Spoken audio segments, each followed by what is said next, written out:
Assalamu alaikum. We will begin our program with a recitation from Holy Quran. بسم الله الرحمن الرحيم قل هو الله أحد الله الصمد لم يلد ولم يولد ولم يكن له كفوا أحد.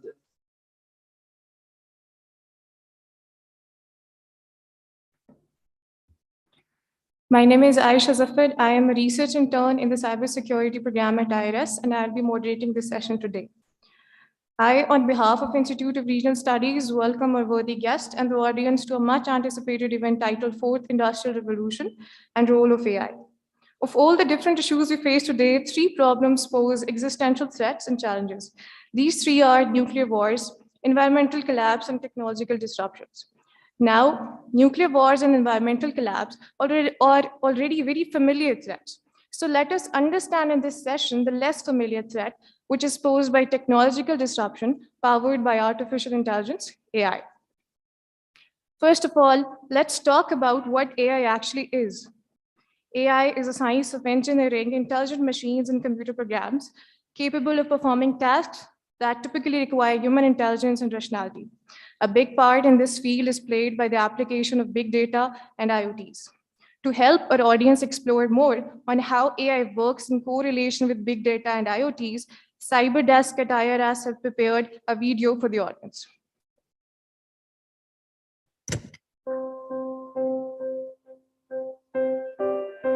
When everything becomes linked with everything else, matter becomes mind, and the possibilities become endless.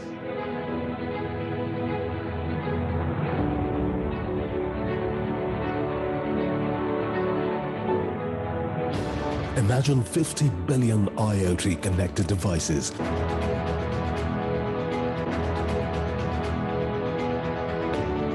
Now, imagine the economic impact of these connected machines. $4 to $11 trillion per year by 2025. Wearable devices, environmental sensors, agricultural machinery, components in a vehicle, or devices in homes can all be connected to deliver insights and drive transformation. So imagine if you had smart devices in your home, your car, your workplace, or even on yourself. The world becomes alive. That's Internet of Things. The Internet of Things is making everyday objects into data factories. When Internet of Things, along with big data, meets artificial intelligence, this interface will become enlivened with intelligence, and a new world will take birth, which will increasingly talk back to us. Imagine the kind of world that it would be. Imagine the revolution it will usher in the way we see the world. The external world will become the extension of our mind, like an extension of our thoughts. Imagine a world that is responsive, a world that is optimized for human creativity, a world that is intelligent. The Internet of Things is a breeding ground for new AI-driven solutions and experiences, from self-driving cars to intelligent homes to health. Welcome to the world of endless possibilities.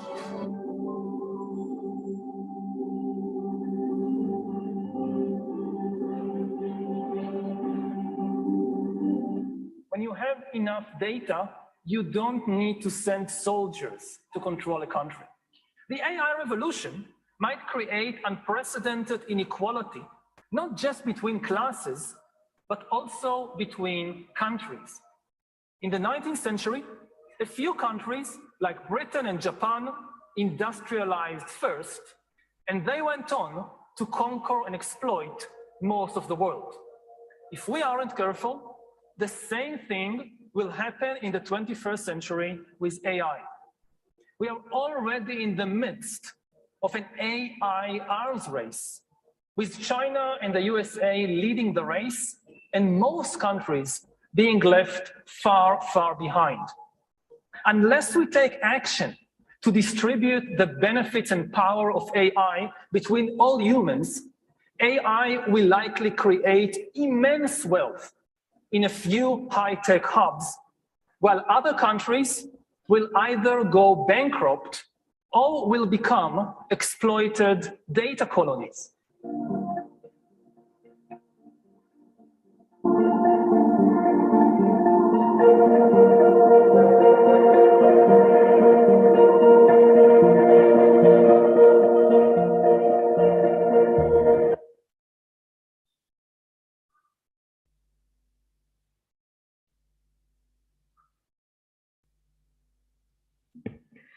Reiterating, we are already in the midst of an AI armed race with most countries left being far, far away.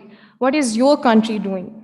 To understand where Pakistan stands, I would now like to give floor to Mr. Faisal Imtiaz, Chief Information Security, National Telecom Corporation, and Ministry of Information Technology and Telecommunication. Sir.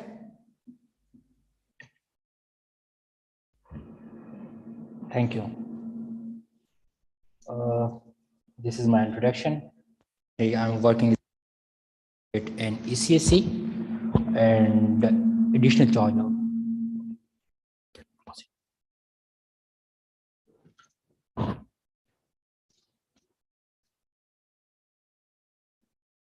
So my profile is, I'm a cybersecurity advisor. I'm a cancel the ticker.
Now talk about the fourth industrial revolution coming with IoTs, the robotics, the AI, and a lot of others. Now talk about the skill set. For the first industrial revolution, we need unskilled labor. Sorry to say, we have a lot of my countrymen, there's still unskilled labor. Means what we have, the unskilled labor was required for the first industrial revolution.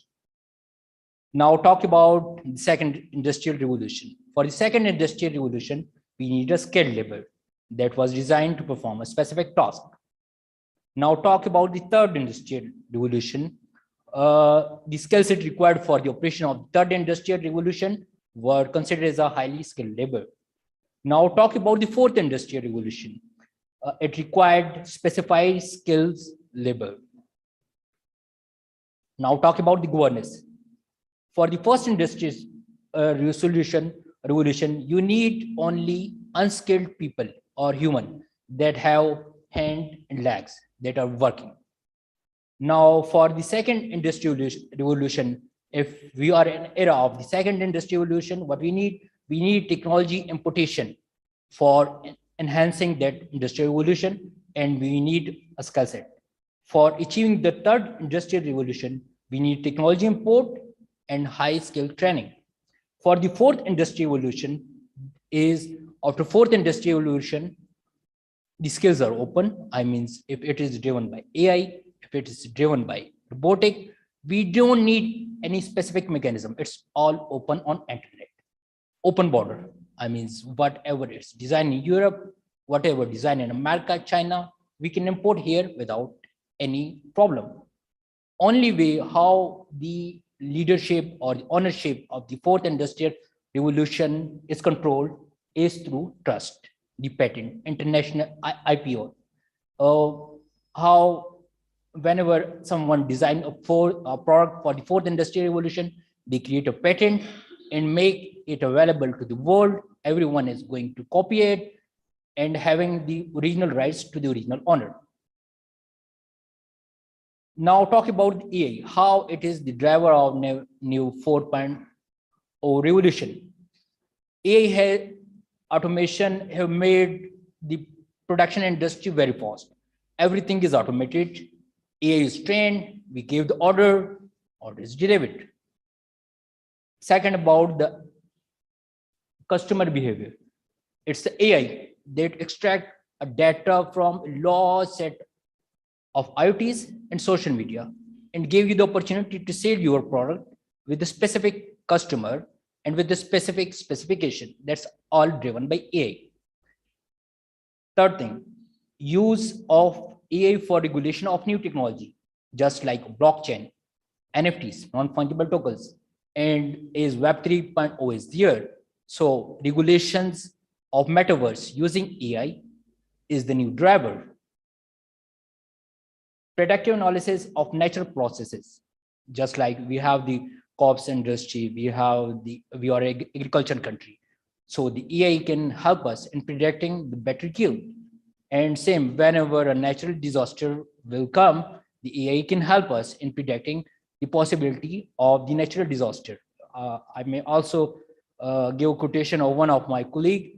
When we were in 2010, Pakistan was facing terrorism. His AI was designed to predict the possible terror attack in the Pakistan. And with the help of his AI, we have successfully defused a lot of terror attack.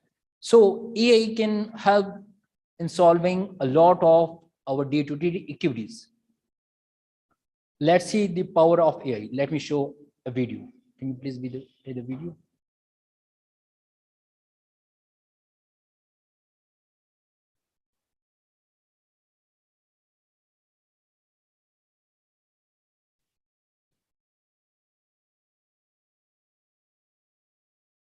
Just see the video. These are the ancient Egyptian heritage, what we have.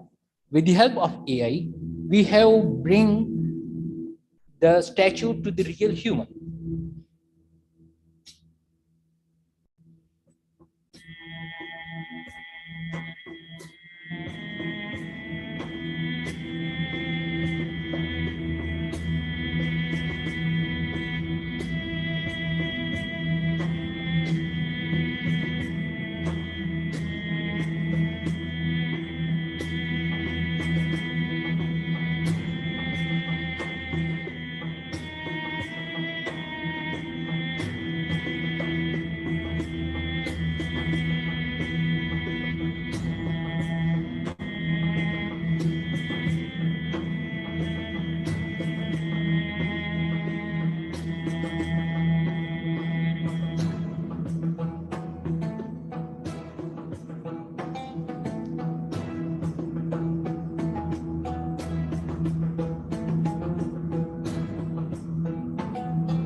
So you have seen the video. AI is a powerful tool.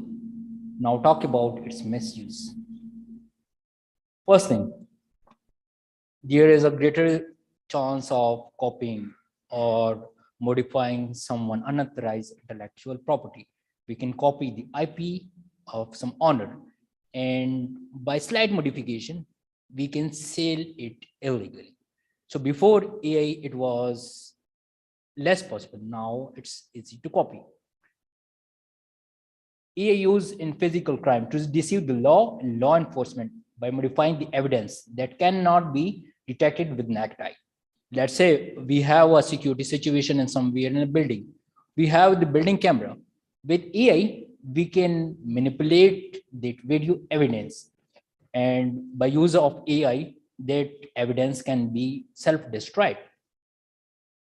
AI can also support in a malware attack, cyber attack, if we want to attack some specific people with specific profile. So AI can easily help in generating such attack designed for the specific environment, identifying automatically vulnerabilities and exploiting it.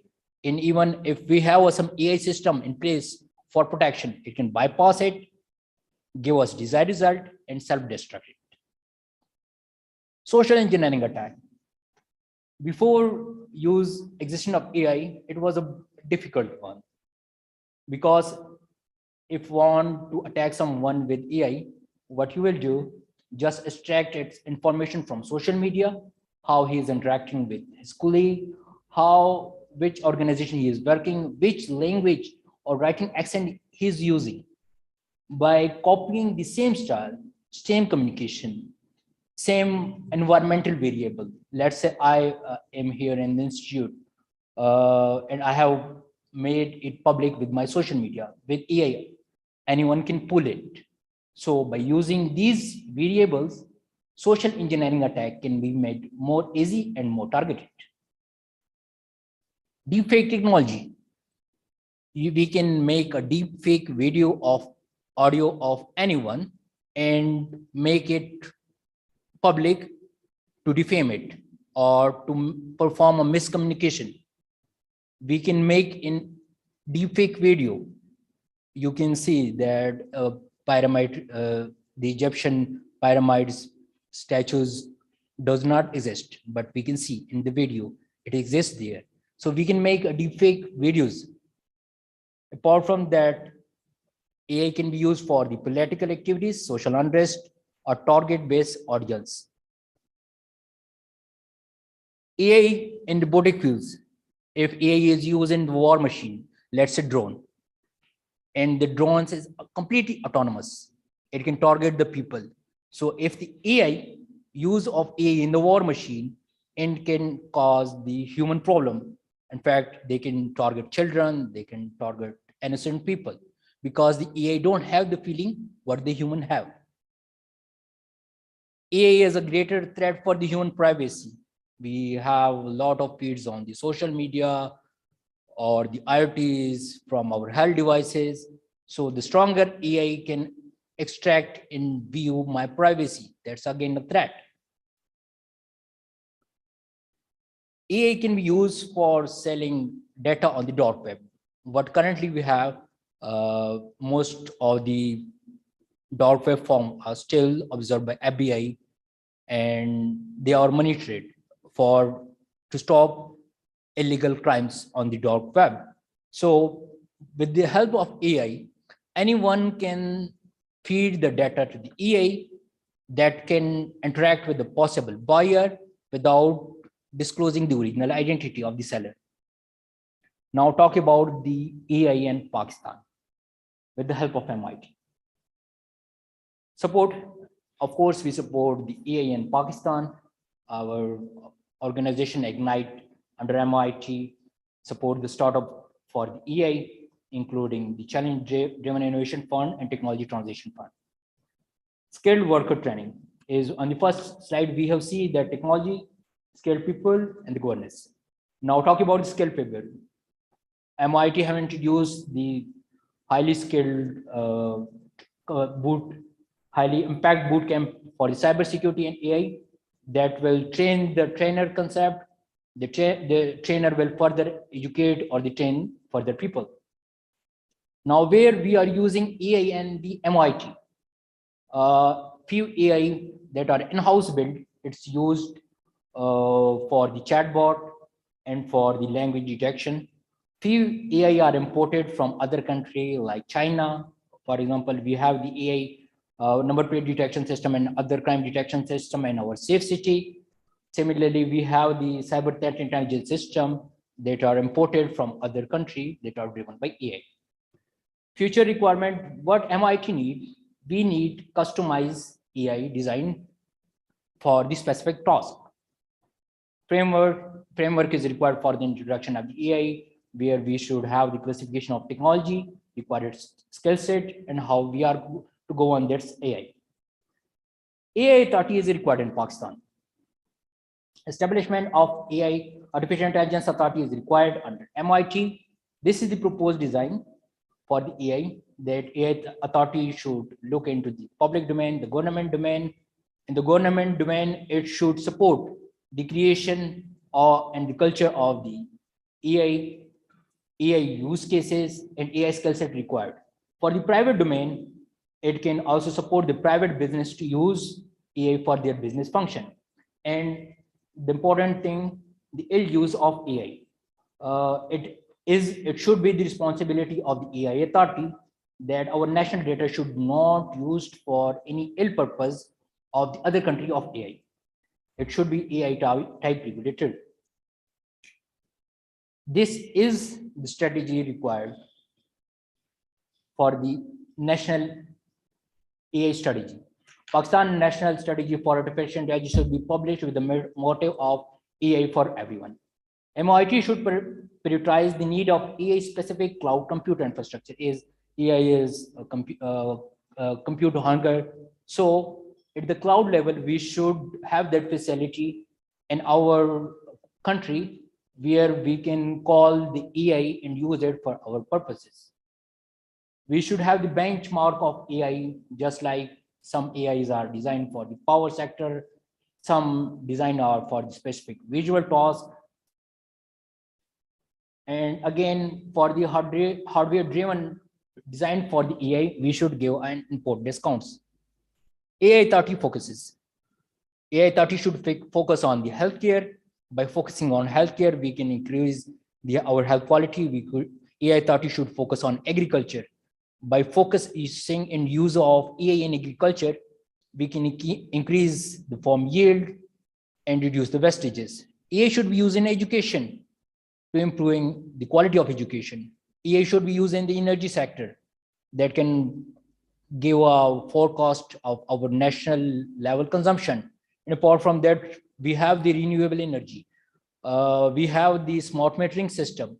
With use of smart metering with AI, we can also generate green energy to our national grid station from the local user. Smart mobility and transportation.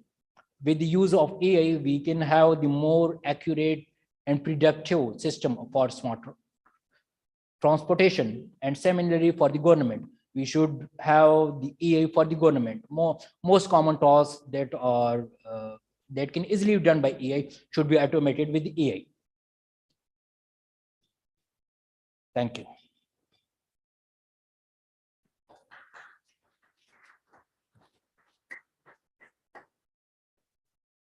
Thank you very much, sir. Excellent presentation. I request my worthy speakers to conclude their presentation in 15 minutes so that we can have more time for question and answer session. So now I'm pleased to welcome Dr. Zunaira Jaleel, Associate Professor and Chair, Department of Cybersecurity, Faculty of Computing and Artificial Intelligence, Air University, Istanbul. Ma'am.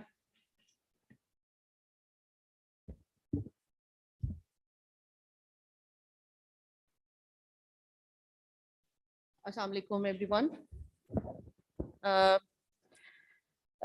First of all, thank you for inviting me here. And it's my favorite topic to talk about AI and cybersecurity. We are talking about fourth industrial revolution and role of AI. So when we say we are going to use artificial intelligence to solve different problems, it means we are going to handle data which will be generated by different electronic devices.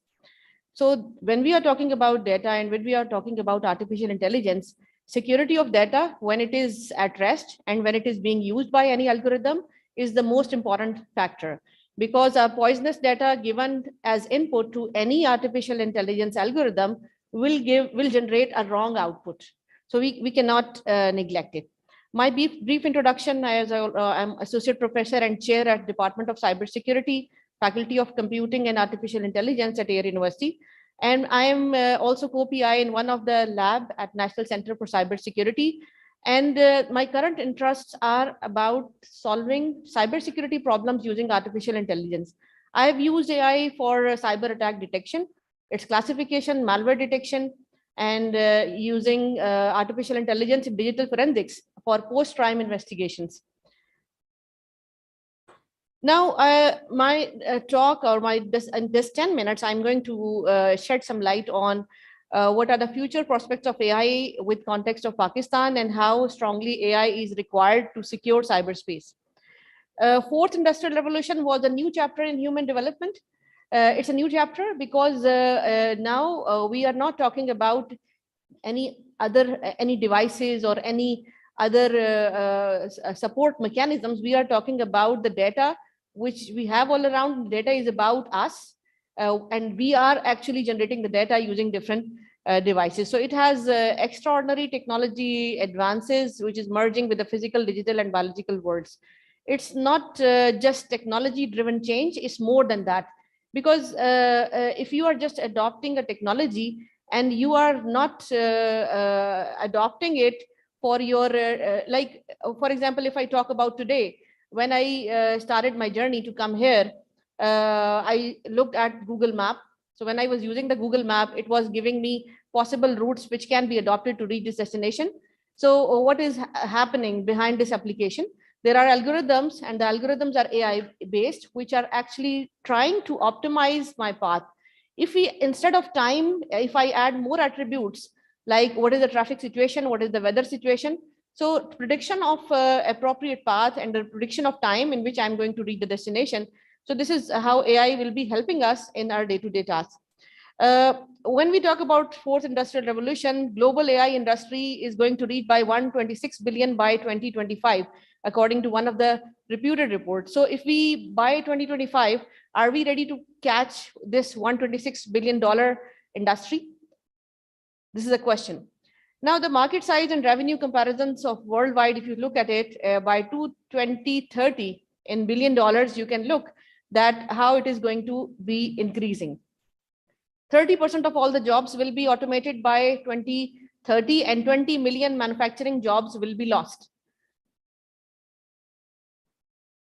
We are using artificial intelligence worldwide for a number of in a number of domains, in medical domain, for disease classification, for disease prediction, for classification, and for decision support systems for a medical practitioner. We are using it in art, manufacturing, using it in finance to detect anomalies in our financial, to reduce financial crimes, and in all these domains.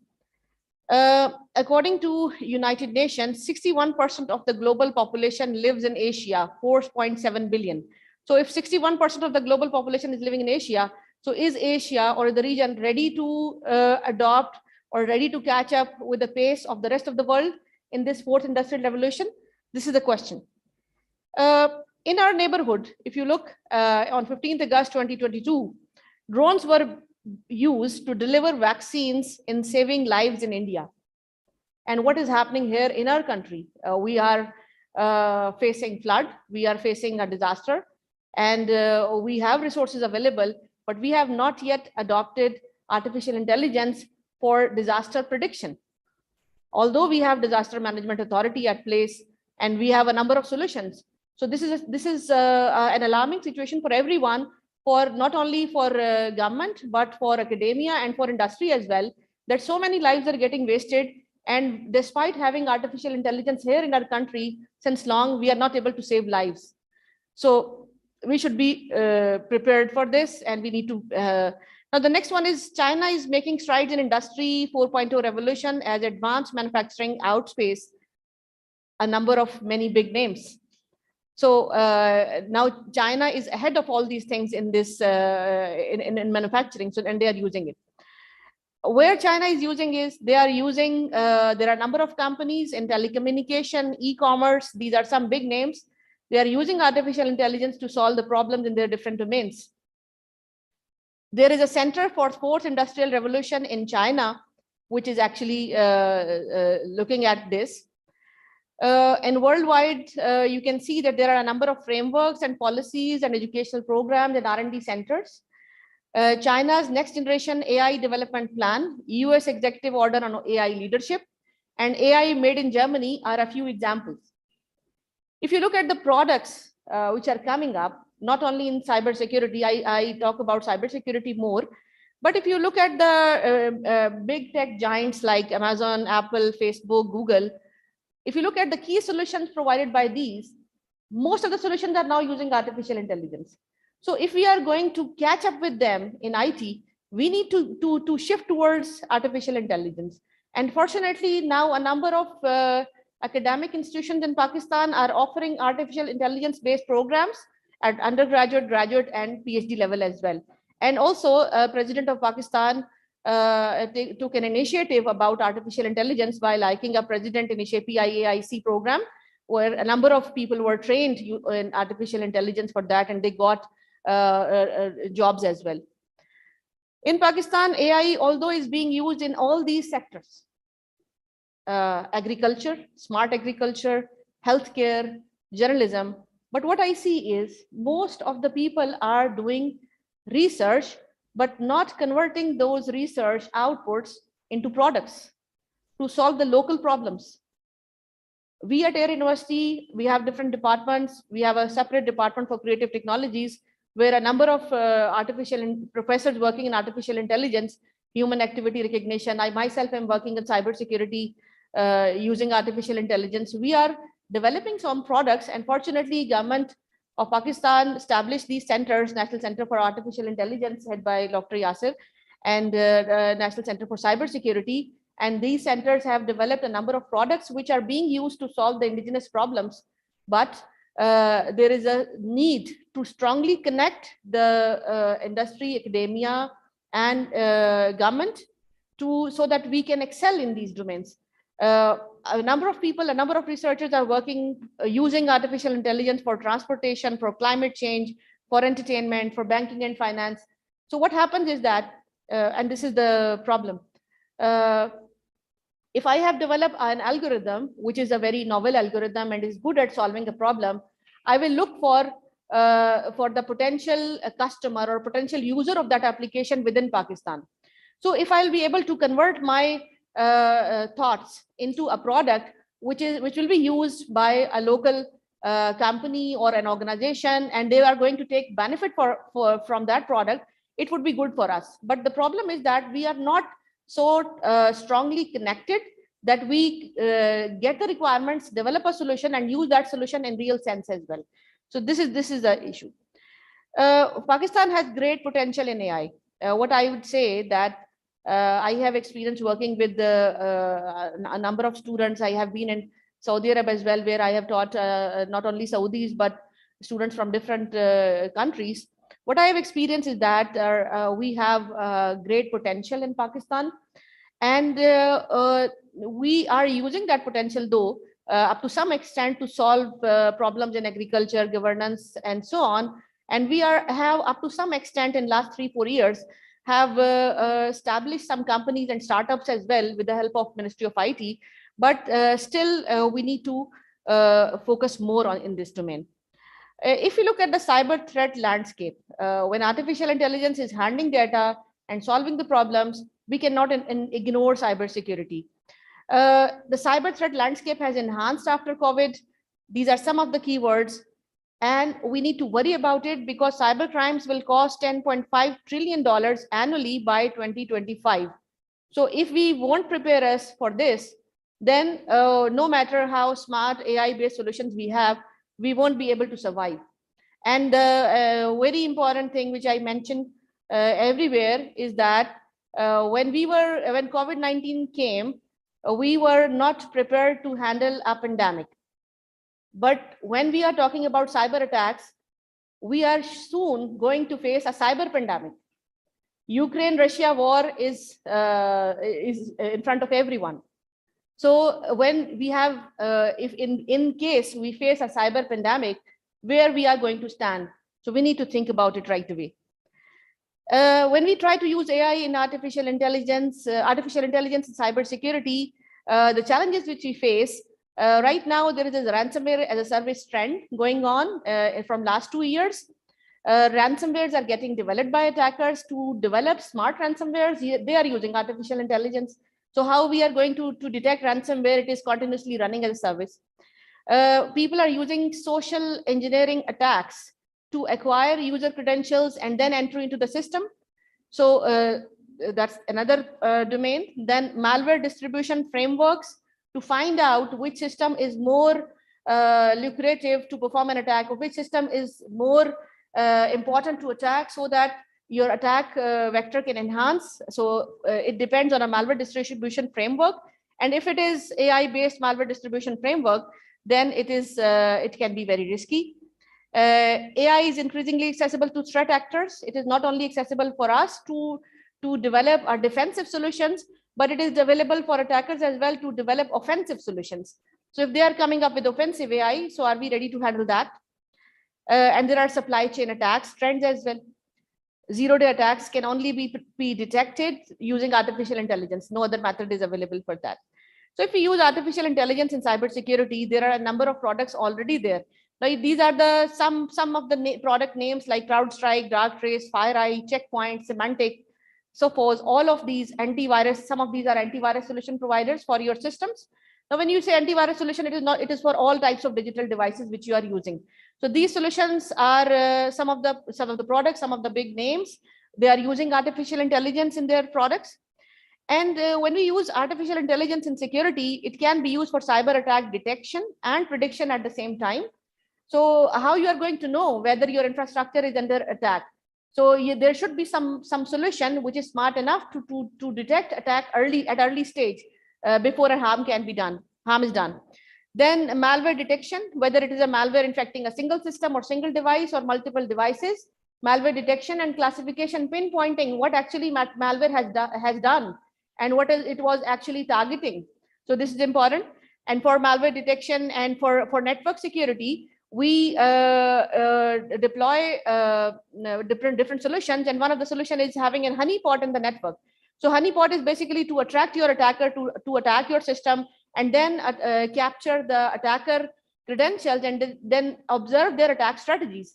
But the problem is that honeypots need also to be adaptive. So if there is an adaptive honeypot using AI for its own learning, which is called reinforcement learning in artificial intelligence. So if they are using reinforcement learning to learn about and adapt its behavior, then it's going to be good. Then vulnerability management, behavioral analytics. So how a user generally behaves on a digital device. What is your usage pattern of your mobile phone, of your internet? And whenever your behavior changes, then the system needs to be more cautious. We are using artificial intelligence in digital forensics as well. Nowadays, we are talking about audio recordings. We look at media every day. I look at the news. I found some news clip about audios. So to identify whether an audio is original, whether audio is tampered, whether audio is a deepfake audio. When we talk about deepfake images, deepfake audio, and deepfake videos, these are of different kinds. The first kind is where the audio was original, but has been tampered a little bit. The second one is where the audio was not of that person, but it's totally different. And the third one is neither the person nor the audio is real, but it's artificial. It's not actually the human or an audio which actually exists, but it's a machine generated audio or video. So we are using artificial intelligence in digital forensics to detect whether an audio file, first of all, to speed up investigation, then to find out anomalies in the data, to find out the artifacts of interest for investigator. It is used for anomaly detection, for insider threat detection. Insider threat detection can only be done if you have sufficient data of insiders available, and you have your system, your AI-based system has learned the behaviors of insiders. And whenever an anomaly happens, the system will be able to to generate an alarm. And also for social media analysis to find out the hate speech, the groups generating hate speech, the profile generating hate speech, sentiment analysis of social media data, acquiring the data, performing sentiment analysis, and finding out those connected groups who are actually generating the hate speech and or talking about a particular topic. This is only possible using artificial intelligence, using natural language processing algorithms. Now, why to use AI in cybersecurity? Some of the applications area I have seen, but the question is, can we trust AI for security? For security, we only trust the solutions we are confident about. So when we say we are going to use artificial intelligence for security, your artificial intelligence based solutions is not going to give you 100% result all the time. The accuracy of any trained model or any prediction system will be up to a certain extent, sometime 80%, sometime 96%, or even 99%. But even if it is 99%, you have 0.1% unsurety that the system is not good. So it means just relying on AI-based system completely is not a good approach. And also, if we are going to use AI for security, your own model which you have trained, which was giving 99% accuracy, can be wrong. How it can be wrong? Why? Because there are a number of adversaries who actually attack your AI-based model. So how they perform an attack? The first possible attack they can do is that they can attack your data on which your system is trained. Whenever you create an AI-based solution, you train the system on the data, and then once the model is trained, you use it for prediction or decision making or for any other purpose. But that models need to be retrained again and again whenever new data happens to, because it has to predict or it has to classify the unseen situations, unseen instances. So you need to retrain that model. So when you are retraining that model, you are adding up some data. But if that added up data is poisonous or is wrong, it can reduce the accuracy of your model. Or if the data is poisonous, it is mislabeled, it can give you totally wrong result. This is the first stance. The second one is your model can be attacked at the decision time as well. So if the model is perfectly fine, but whenever it is making a decision, the decision can be wrong. So decision time attack can actually do that. So there are attacks possible in your AI-based solutions as well, and you need to look at it. Now, the example I will give that when fire was invented, application of technology has assisted the development of civilization. When you discovered fire in prehistoric times, what was the benefit of having when you invented fire?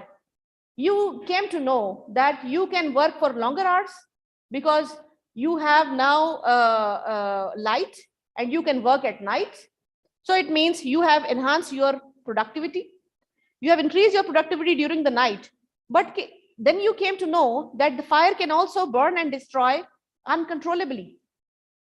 Same is the case with artificial intelligence. When you are using artificial intelligence, it is going to help you out. But at the same time, careful usage of artificial intelligence is important because it can burn and destroy your data completely. The same applies to AI in cybersecurity. Now I'll just tell about what's the way forward for Pakistan.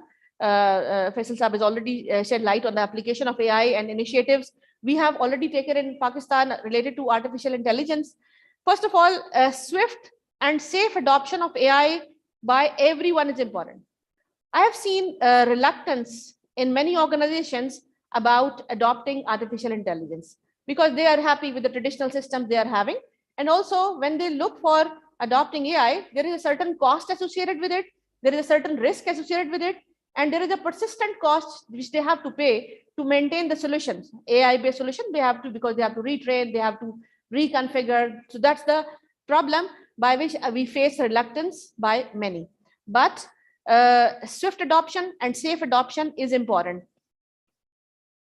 Adoption of AI in cybersecurity is important. AI solution, cybersecurity should be, whoever is handling data should be concerned about security of data, no matter it is whether it is a Federal Bureau of Statistics or NADRA or passport management system or any employee management system. Any organization handling data should be concerned about cybersecurity, and cybersecurity solutions are incomplete without artificial intelligence. Whenever you are using, be cautious of adversarial AI. The ways you are behaving smartly, your adversaries are also behaving smartly. They're also using AI. They will learn your model, that which model you have deployed for your defense, and then will try to break or to find vulnerabilities in that model, and then use that. Another is the most important point, we require concerted cyber efforts in Pakistan, which is very important. Every day we are coming up, this has become more common in last 3 years. We are coming up and we come to know about the latest news I have is about SECP data. Now, every other organization is at the risk of getting attacked. Security is just a state of mind. If you think that you are untouched so far and you cannot be attacked, so this is not true. So that's all from my side. Thank you very much.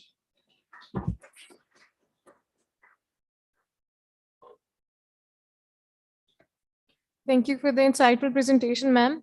Now you'll be hearing a presentation from Dr. Yasir Riaz. Bestowed with pride of honor, he is a professor of artificial intelligence and robotics at NUST and central project director of the National Center for Artificial Intelligence, NCAI, which is the government of Pakistan's top technology initiative in artificial intelligence. Sir.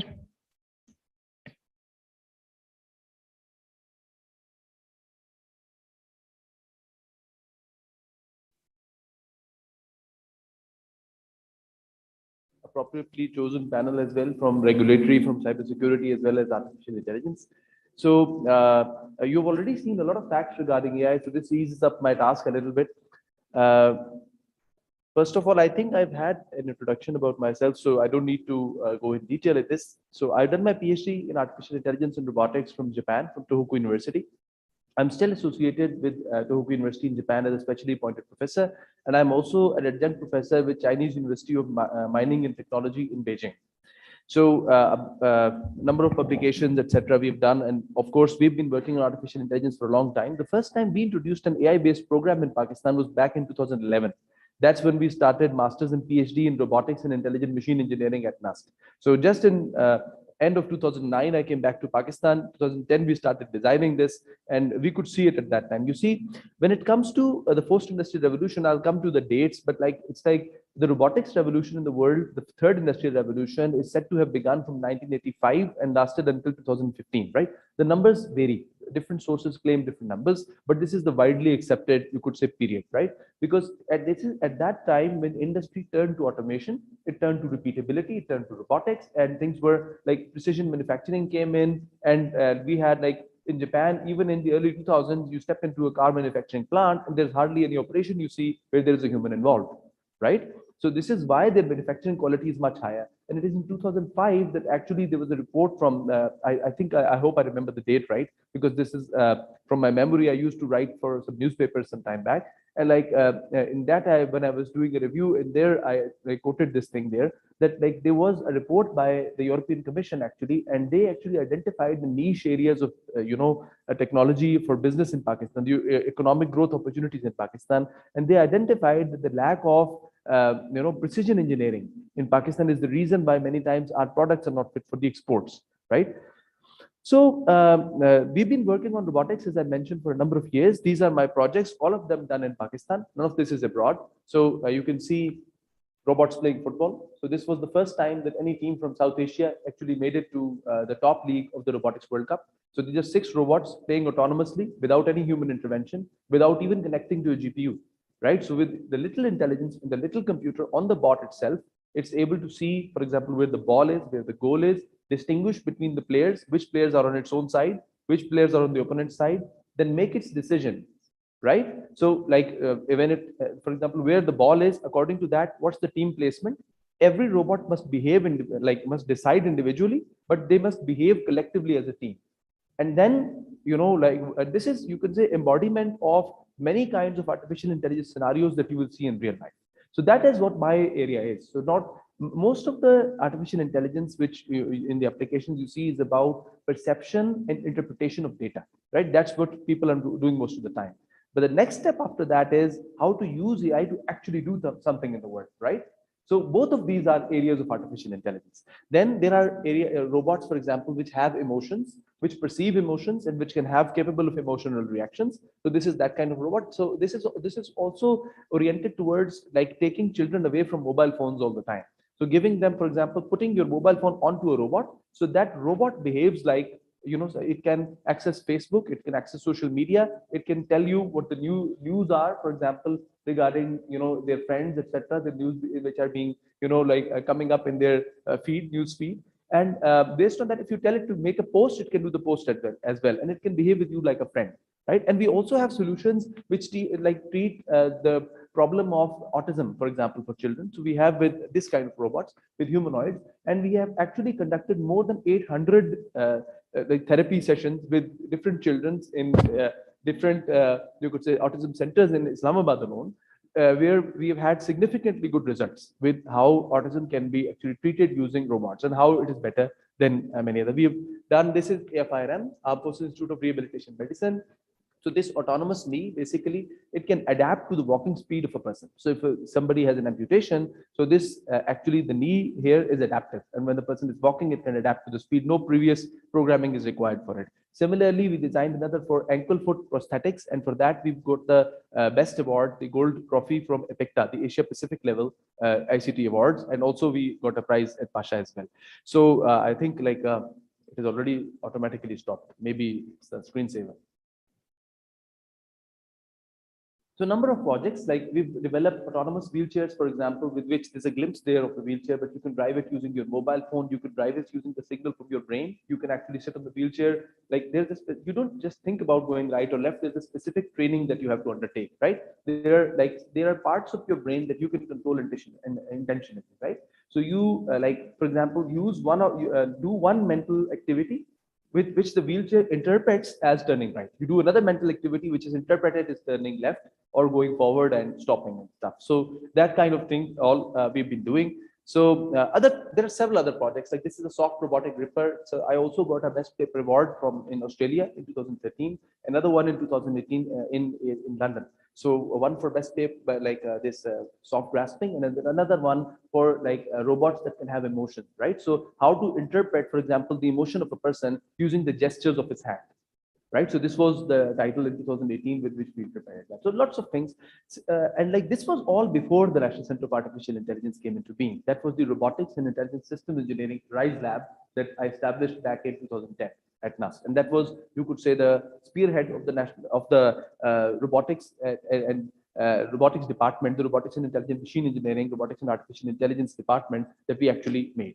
So now it's very obvious, post 2015, people started realizing everywhere in the world, also in Pakistan, that AI is of a huge significance. It was in September 2016 that Pakistan also announced that we want to make a National Center of Artificial Intelligence. This was an open call by the government of Pakistan for everybody, for all the universities to come forward, put forward their proposals and see what sort of work they're doing in AI. Global leaders have been speaking about it. So definition of AI has already been covered, I guess. But what's important here to note is that the applications and the definitions of AI have been changing over the years. So many people, for example, in the beginning, when cameras with autofocus were introduced, the label on the camera used to be AI focus, right? But with time, as when the decision is complicated enough that we consider that this task is basically done by a human, but it is also being done by a machine, that kind of thing we phrase as artificial intelligence. If something becomes too easy or perceptible, like this thing can be easily done, like it was perceived as AI, but now humans can do it by themselves as well, we no longer phrase it like that. This is the trend which humans follow. Even though technology remains, by definition, it is still AI. So this is the CEO of Google, the CEO of Microsoft Corporation. This statement, I think, was from Andrew Ng, Andrew Nedge from Stanford, but Forbes has quoted it many times again and again, that AI actually is the new electricity, right? So given the fourth industrial revolution, I've quoted the whole statement from Forbes. This was from an article in 2019, in January 2019. The title of the article was AI Wars, Will China Defeat the US? So both have their own advantages. It's an article worth reading. And what it says in one place is that AI is forecasted to add 15.7 trillion US dollars, 15.7 trillion, that's a huge number, right? A little part of it can help us alleviate all of our economic problems, right? So AI is forecasted to add 15.7 trillion US dollars to the global GDP by 2030. The main reason is that this technology is general purpose, right? Having applications that span industries like healthcare, transportation, financial services, energy, and so on. Some consider artificial intelligence to be on par with what we saw with the revolution of electricity during the 20th century. So just like today, like we have windows, we have light outside, but we still have electricity doing a lot of jobs for us. This computer won't be working if there weren't electricity. In the future, we can forget about having any systems which would not have AI in them. I think all of us have somehow in one way or the other used AI since morning. How many of you have checked any social media since morning? I guess this is the first thing that I would do. I wake up and have a look at my Facebook, right? Or your WhatsApp, that's also AI. Like, why else are all the messaging apps free for you?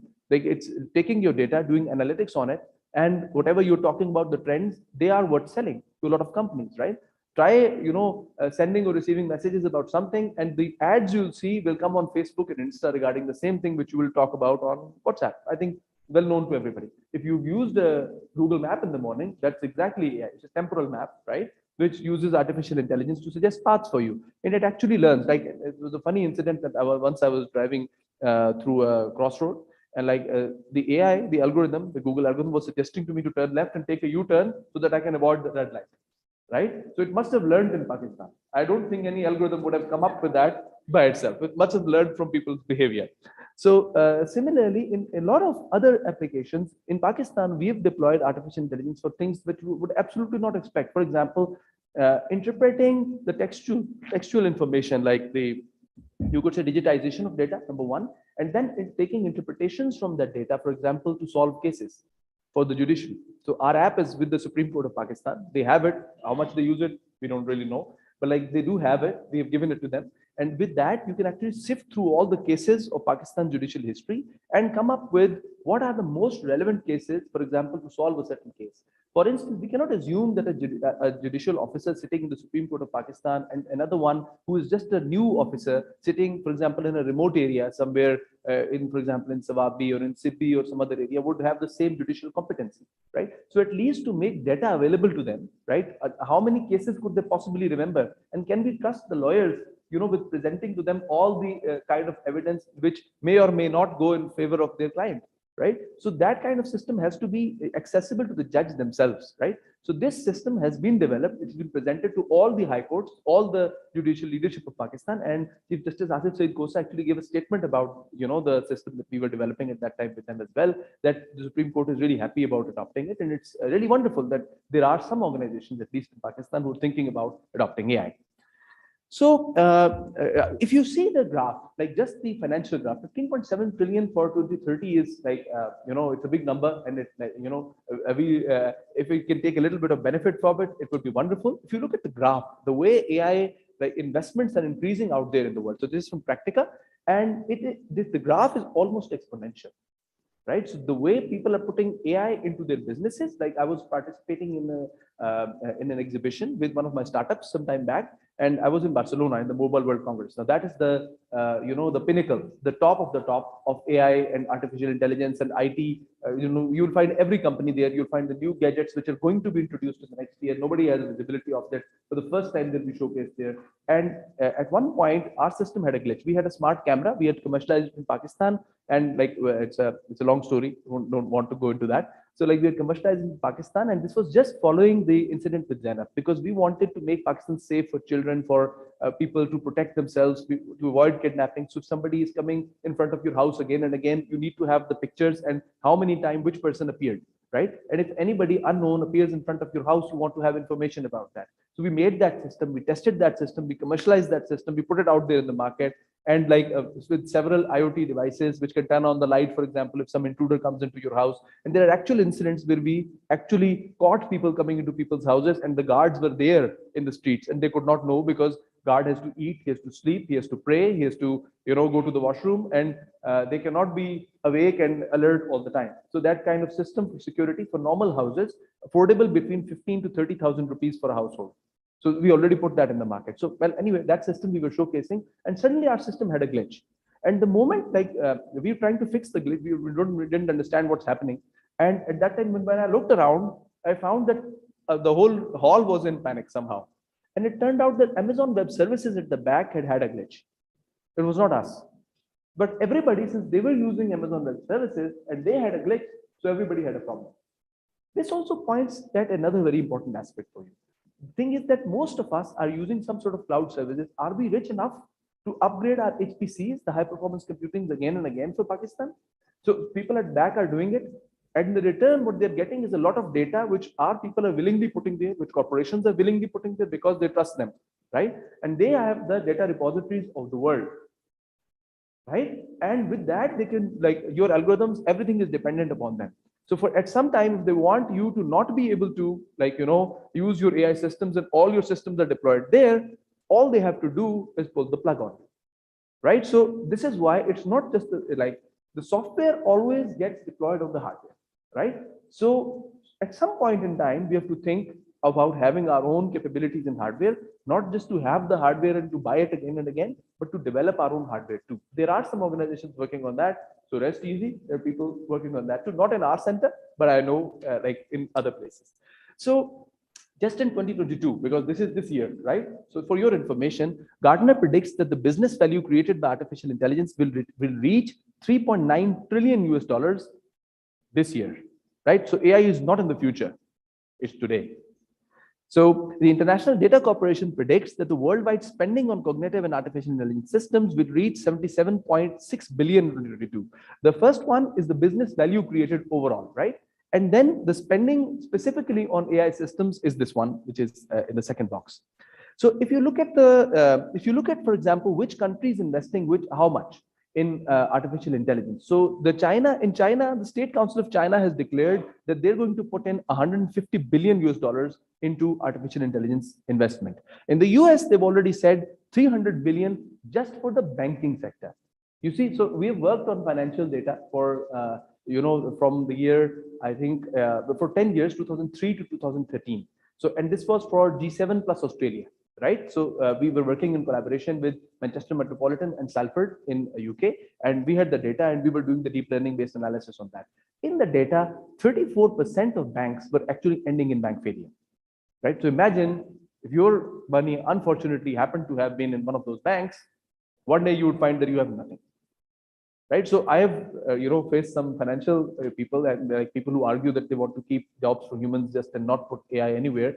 Would you trust your data in a bank which is run by a human and not adopt artificial intelligence, knowing that there's a risk that it will vanish one day? Or you would want an AI-based safeguard there to actually tell you at least if the bank is heading towards bank failure. You don't want AI maybe to completely take all decisions, like you want some human intervention there, right? You don't want it to be completely autonomous, but you at least want a safeguard, a warning mechanism there that can protect your money, don't you? Right. So similarly, for many medical, stuff as well, I'll come to that, how AI is better at handling a lot of things. So Canada has already declared 130 million. India has said they're going to put it $477 million, right? That's huge investment compared to like any organization putting, into AI in Pakistan. That's just next door. So Russia has declared 7.3 billion that they're going to put in the national strategy for artificial intelligence. Vladimir Putin saying is very famous that whoever leads in AI will rule the world. Right, so this is like the global leaders, the global powers interpreting it that way. In UK, they have declared $1 billion to actually put in artificial intelligence. So everybody is there. Like, if we think that we can prevent somehow the coming of artificial intelligence compared to what's happening in the world, it is impossible. AI revolution is already here. And it's going to grow and grow and grow. All we can do is like prepare how to handle it better, what safeguards to put in place, but to think that maybe by our intention or not intending to adopt AI revolution will somehow stop. That's not going to happen. So the real question, as rightly put in the introductory video, is that how much AI your country is developing? Where do you stand, right? Because this is what the new world is, right? So if you look at the particular applications, it's too small even for me to read, but I can read from here, I guess. So vehicular detection and avoidance, for example, is number one in spending, for example, $8.9 billion, which people have spent using artificial intelligence. Then there is static image recognition. You have processing of patient data. processing of patient data also, because HL7 has existed for a long time, in which you can synchronize the data and all the hospital's data can be in one place. But data written by one medical practitioner is written by another medical practitioner and written by a third medical practitioner when used in emergency case. For example, a person comes and he has an emergency, he or she has an emergency, right? And you're looking at the data, and the doctor treating the person has to suddenly interpret that data. Unless that is organized in some way, another medical practitioner sits and organizes it, or AI does that for you, right? So if AI does that, it's like, I don't remember the exact number, so I shouldn't quote, but it was 8 point something if it's a medical practitioner human doing it, 7 point something if AI does it. And if you do it like without that, it's 5 point something out of 10, right? So this is the understanding of the doctor, how accurately the doctor understands the data before treating the person. If he doesn't understand the data, how can he treat the patient, right? So AI can contribute immensely to that. So we don't have that in Pakistan so far.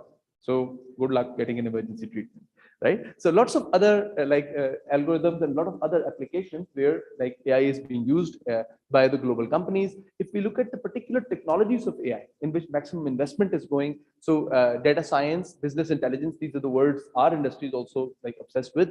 Then healthcare, health plans and patient care, speech recognition, aerospace and defense, natural language processing, entertainment, and the list goes on.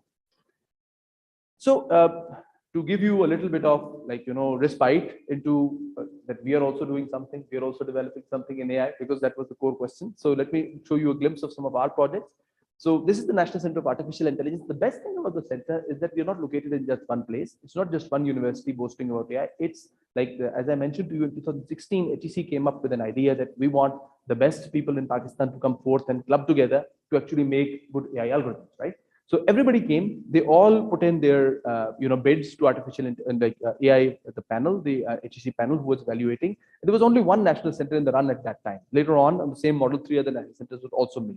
So this was in September 2016 that we submitted our bid. And after a rigorous analysis of all the bids that had come to them, HEC came up with like 6 universities, 9 labs to be placed in those 6 universities, and what sort of applications they'll be focusing on, right? So I was one of the researchers competing there. And then from that lot, I was also like competitively picked out to actually lead the whole national center. So this was through competitive evaluation that we picked the best of the best, the 9 who actually lead the labs. And then I was the lucky one who got to lead the center, right? So I'm a scientist. I develop AI, as I've showed you in the algorithms in the snapshot before. Coming to what sort of labs, for example, we have. Do I have a list here? Yeah. So we are also headed by a national steering committee, which is a central national committee. Dr. Faisal is also on the national steering committee. So like this secretariat, this part, this is the one I'm leading now. Okay. So I clicked the wrong button. So, and above it, there is a scientific and industrial advisory board as well. So scientific industrial advisory board basically gives advice based on the global trends in the industry and in the academia to the national steering committee. And that advice then trickles down to the center, right? And we have regular meetings for both of them. And with that, knowledge and with the national focus, we are able to drive AI with our labs based in Islamabad, Lahore, Peshawar, and Karachi. So we have NUST, we have Comsat University in Islamabad, we have UETs from Lahore, from Peshawar, and from Karachi. And we also have Punjab University working on this. And there's some splendid work going on. I'll show you, what sort of work the products we're doing. The labs are like a deep learning lab at NUST. We have the intelligent field robotics lab at NUST as well. So majorly working on data surveillance, ground surveillance, aerial and ground navigation and mobility, precision agriculture. And let me tell you that the key thing is that these people, they are not we are not offering directly courses. We develop AI courses, but we don't offer them directly. It's the academic departments who offer them. So these labs are not focused towards just teaching. They are focused towards developing products. This is an industry sitting inside a university, right? So we've developed products in areas other than this as well. And based on market feedback, we adapt and develop new stuff. So similarly for smart cities, we have augmented reality and virtual reality. We have smart traffic management and control. We are working on AI chip design as well. This is specifically neuromorphic chip design. So chip design based on the architecture of the human brain, right? So the same basically lab works on the brain rehabilitation as well. And the same lab is designing electronic processors which are inspired by the brains as well. We've got the Intelligent System Design Lab, which works in disaster management, AI in agriculture, AI in climate, AI in security. From the simplest thing like getting the information about an earthquake, for example, or a flood, if it takes place in one area, so how quickly you can send information to another part and tell them when the flood or when the earthquake is likely to arrive. With the earthquake, the time is very little, right? In literally in 2 to 3 minutes, if it's the farthest corners of the country, right? So if with the floods, it's different. You have more time to react, right? So we have got the Intelligent Information Processing Lab, which works in AI in healthcare. It works in AI in mining resources estimation. And then we have agent-based computational modeling lab. One of the applications close to heart for everybody is that, for example, on Chandra, we all see that, the roads are always, in some places, they're blocked out. Or at some point when there is a route on the road, so it is blocked out in one place. But what will happen to the rest of the road when you block out one intersection, right? So this is an agent-based simulation where you simulate all the traffic running and you can create a situation and see what will happen. So all the agents are driving using AI, and then you see how they will behave based on the trends you have from the traffic data. And you have AI in healthcare, like the Medical Imaging and Diagnostics Lab. This is AI in healthcare, applications of AI to diagnose diseases in medical images like CT scans, X-rays, MRI scans.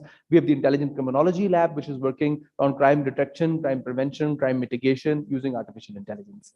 So I've already mentioned about this, the app that we've developed for the Supreme Court of Pakistan, and I've sat as part of the National Judicial Automation Committee for a long time with the Supreme Court and had the privilege to present to judges and others on the panel there. So this is like one of our software. This was originally designed for vehicles, but when we took it to the Punjab Safe City Authority, they told us that they needed also for faces, right? So we developed a system for them and deployed on their subject. And I don't have a stream for that here, but for the face recognition, our system is called Lost and Found, right? It was originally designed for people like children or people who get lost and we want to find them in the city, but it's also used for security.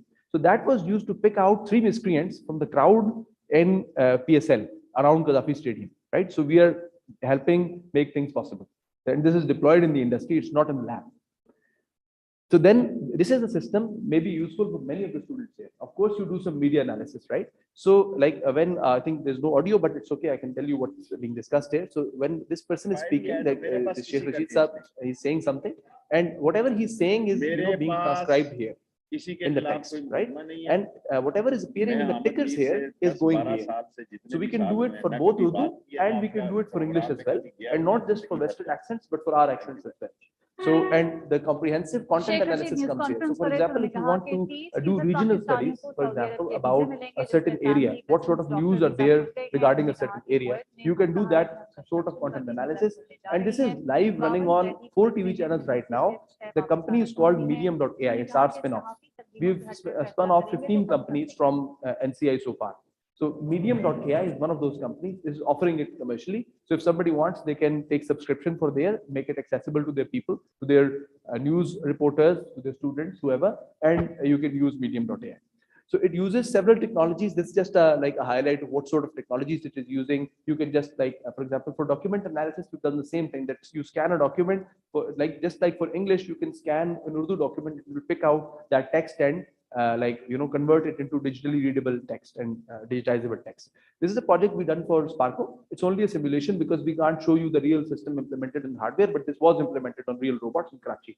And this one is like a single robot moving around in the environment and doing simultaneous localization and mapping. In another application, we have sensors that can detect bodies buried under rubble. So we can go and up to 10 feet below the rubble. So we can look at using RF radars.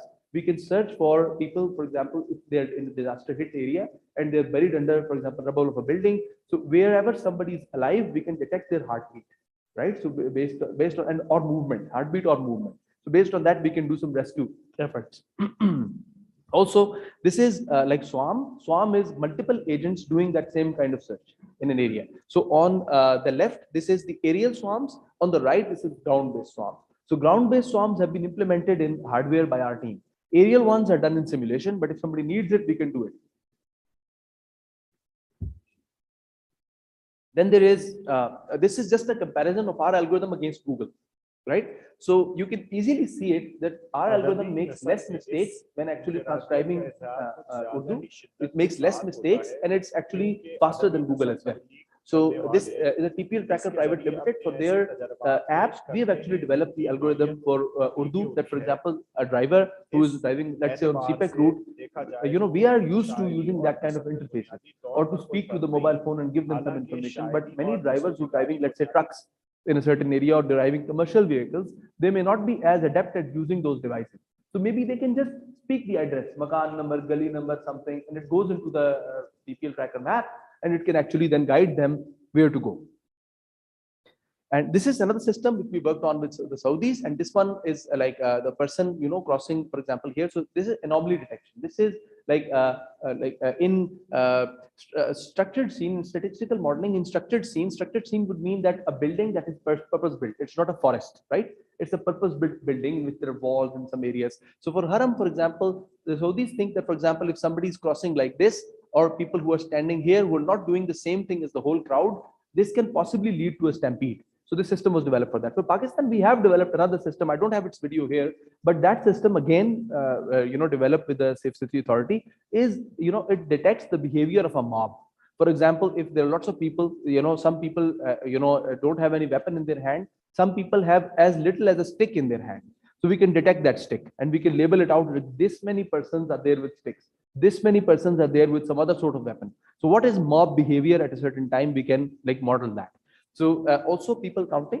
So we have, for example, people moving in a mall, shopping mall or something. The company is called Pixonomy, right? Pixonomy, this is another startup of NCI, another spin-off. So this basically looks at, where people are going. And for example, in a shopping mall, in which shops should have more rent, for example, because there are more people going there, there's more footfall, so they should pay more rent, right?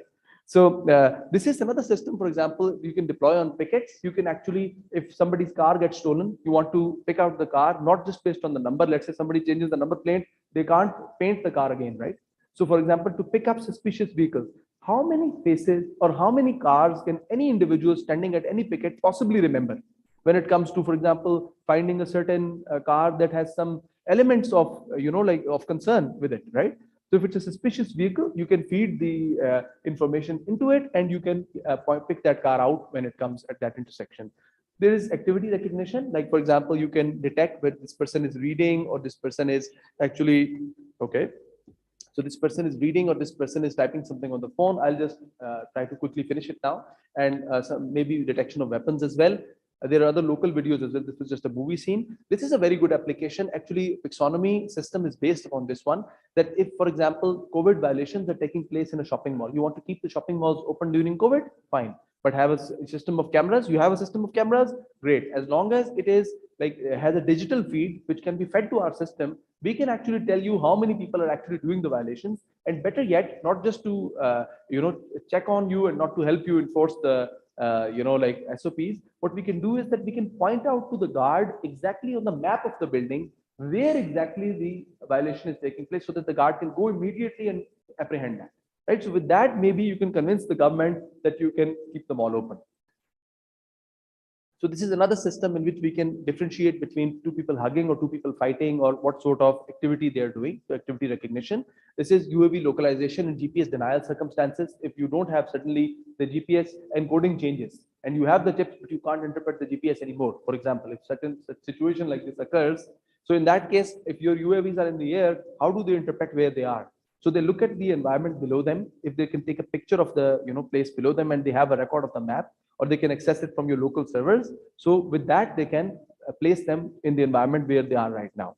So this is another one. This is a driver training simulation kind of system in which you can create scenarios in which you want to see the driver's behavior, right? This is virtual reality as well as a game-like system in which you can see the driver's behavior. I don't have time to show you the whole video, unfortunately, because of the reminder. And we also, this is another one which I mentioned to you about, like, for example, the agent-based computational modeling lab, which is working on that. You can actually take out real roads, real maps, create scenarios on the maps and see how systems will behave. So it will be good for city and regional planning as well.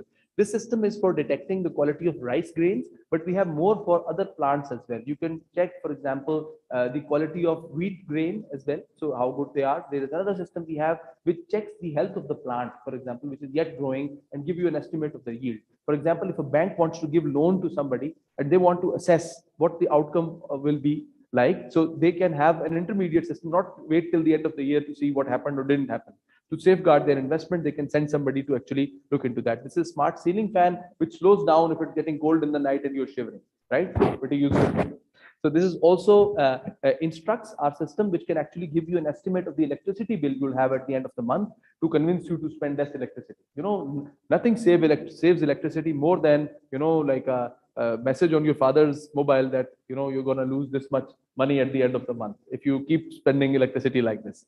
So this is Brainwaves. This is our software.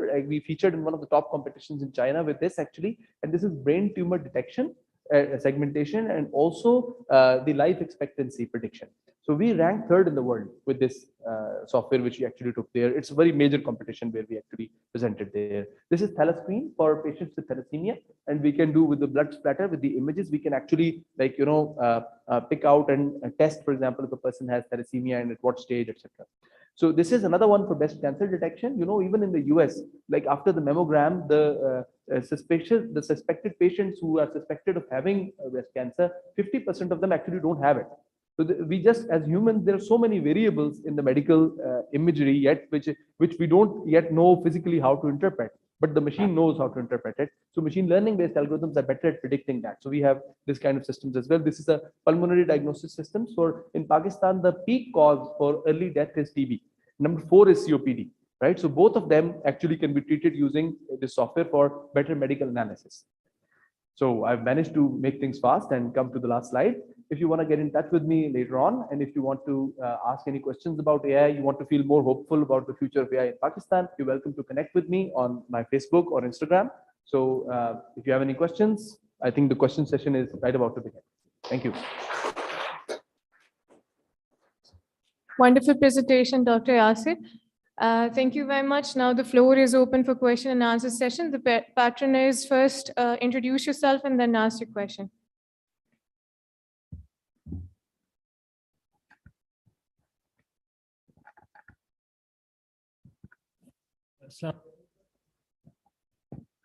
Assalamu alaikum, sir. I'm Ali bin Harun from National Defense University, and my question to the panel is that considering this AI development in the world, do we require another cadre development like Ministry of AI to cope with it, or Ministry of IT in Pakistan is enough for this development? And my second question is that for developed AI, we required better IT infrastructure. In Pakistan, we have seen the banning culture. We have banned YouTube. We have banned different apps we could not digest. We have banned esports growth and esports games. It has eventually hampered the investments involved in it and the sponsorship involved in it. So what should be done at the grassroots level so that there would be a better adaptability towards this technological shift in the world? Thank you. Regulatory, I guess, is the best.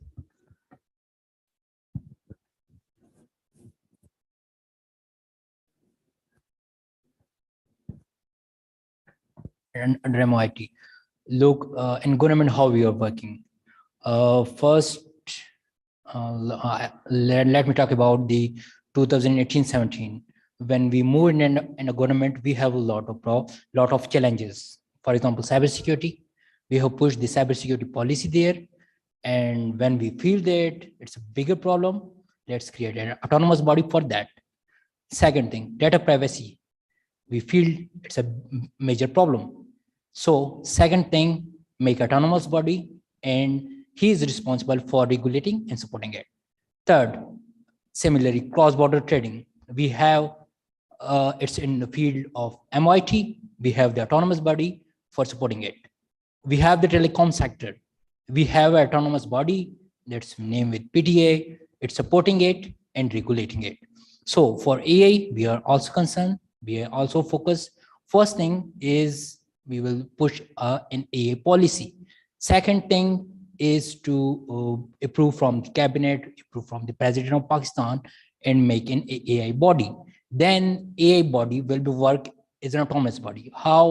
What is the mechanism of the autonomous body? Autonomous body is a completely independent body that work with the government. It is responsible for regulating the specific sector. It generates its own revenue. So MIT have the focus of establishing the AI autonomous body. We have the other challenges and focus. Let's say you are saying that, yes, there is a computation hunger requirement. We have our cloud first policy. For the cloud first policy, we are also planning to establish body that are responsible for governing or for establishing the cloud body. Whenever this cloud body will completely came into being, so we are also focused to bring the international data center like Google data center, Amazon data center. So establishing these cloud data center in a commercial model. So we have all these activity in plan, but it is a bit time consuming.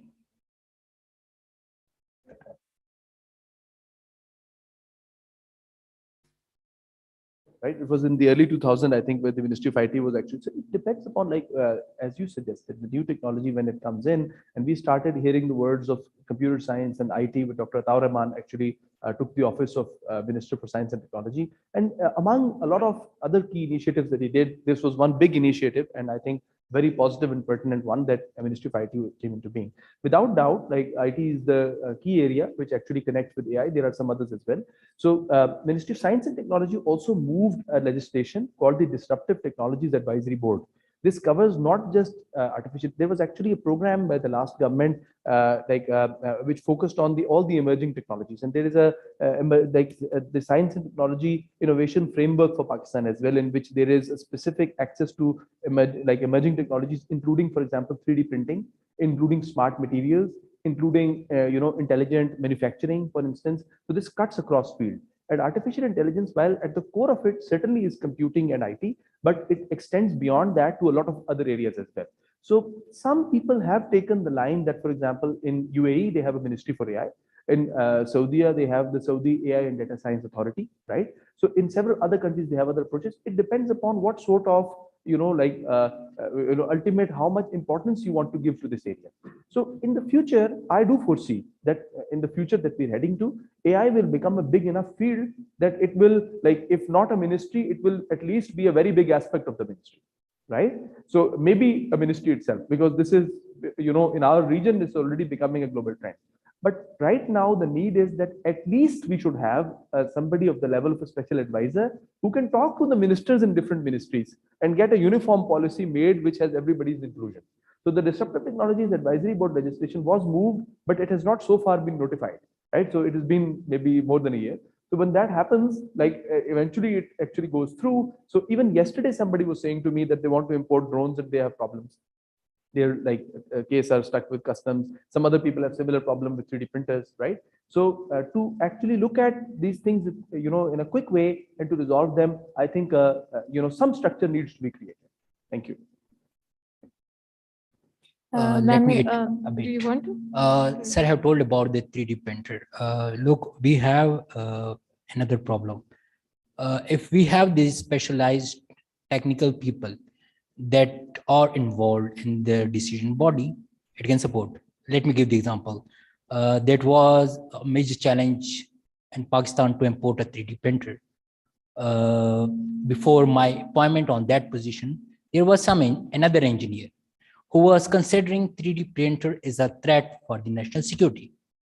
When I came to that post, I viewed that as an opportunity. So after my joining, in 1 year, I have issued more than 1,600 NOC to the common people, because if we don't allow the 3D printer, how we are going to automate our system? Why our export is not acceptable in the worldwide? Because it don't have that precision. If we don't bring the 3D printer or the new technology that is providing a standard quality export, how we are going to export it? So again, being the right person in the right place is a greater challenge in our society. I just want to say that having a dedicated body about artificial intelligence is a requirement in Pakistan if we want to catch up with the fourth industrial revolution. Another point which Dr. Yasir mentioned is that the data which we are having is not residing with us. The data we are using for our algorithms is not with us. We are relying on someone else. So when this body will be established, there is a need to have our own data repositories for all kinds of solutions, not only in medical, not only in cybersecurity, but for all solutions. And we should have our own storage infrastructures where we keep that data and maintain that data. Because of reliance on others for data storage and for data access is maybe at later stage going to hamper all our efforts. So this is what I want to say. Okay, kindly raise your hand. Basic. Assalamu alaikum. My name is Imran. I am a researcher here. I don't know why we are wasting time and money in replacing the human minds when we have already wonderful human minds. So jokes apart, Pakistan is a developing country with a huge population. And you know, the excessive use of artificial intelligence, you know, it's making the life or the people inactive, and it's also creating the unemployment challenges. So with these two factors, I think we should, before carving out any policy, we should consider these two factors. We have huge resources, and I don't know why we are heading towards this artificial intelligence. So we have to just, you know, assessment on what are our requirements. What are Pakistan's requirements exactly? So in defense and nuclear domain, I would say we should be very conservative approach. So we cannot compete the others. Dominant power will remain there. The monopoly of the US and China will remain there. Yes, we have the scope in non-traditional aspects. Again, in, for instance, in government and administration, in banking and finance and security. If we use excessive AI, we will be more vulnerable. So any panelist can respond to mine. I want to respond to it because you have raised a very pinching point. When I graduated back in 2000, at that time, there was reluctance towards adopting computing. There was paper-based system, paper-based attendance system, paper-based management systems, and the same reluctance we are facing now when we are going towards AI. So you are very right that human minds are very good at making decisions. And that's why I said that we cannot rely on AI completely.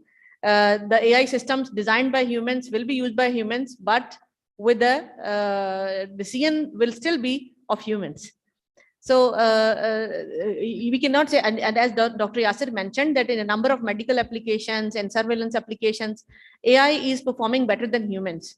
So we have our own limitations. We have our VN system can see up to certain extent. Our hearing system has also constraints. Our mind can absorb a video.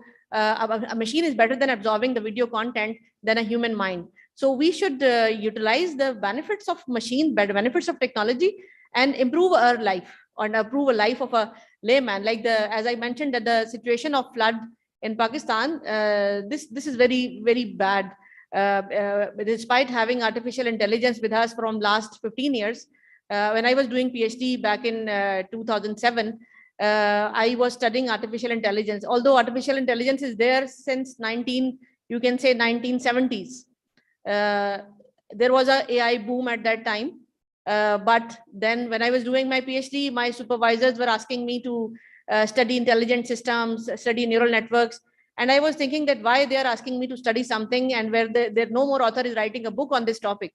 But that time, the AI was used up to a certain extent, but the current era where we have deep learning already transforming a number of applications.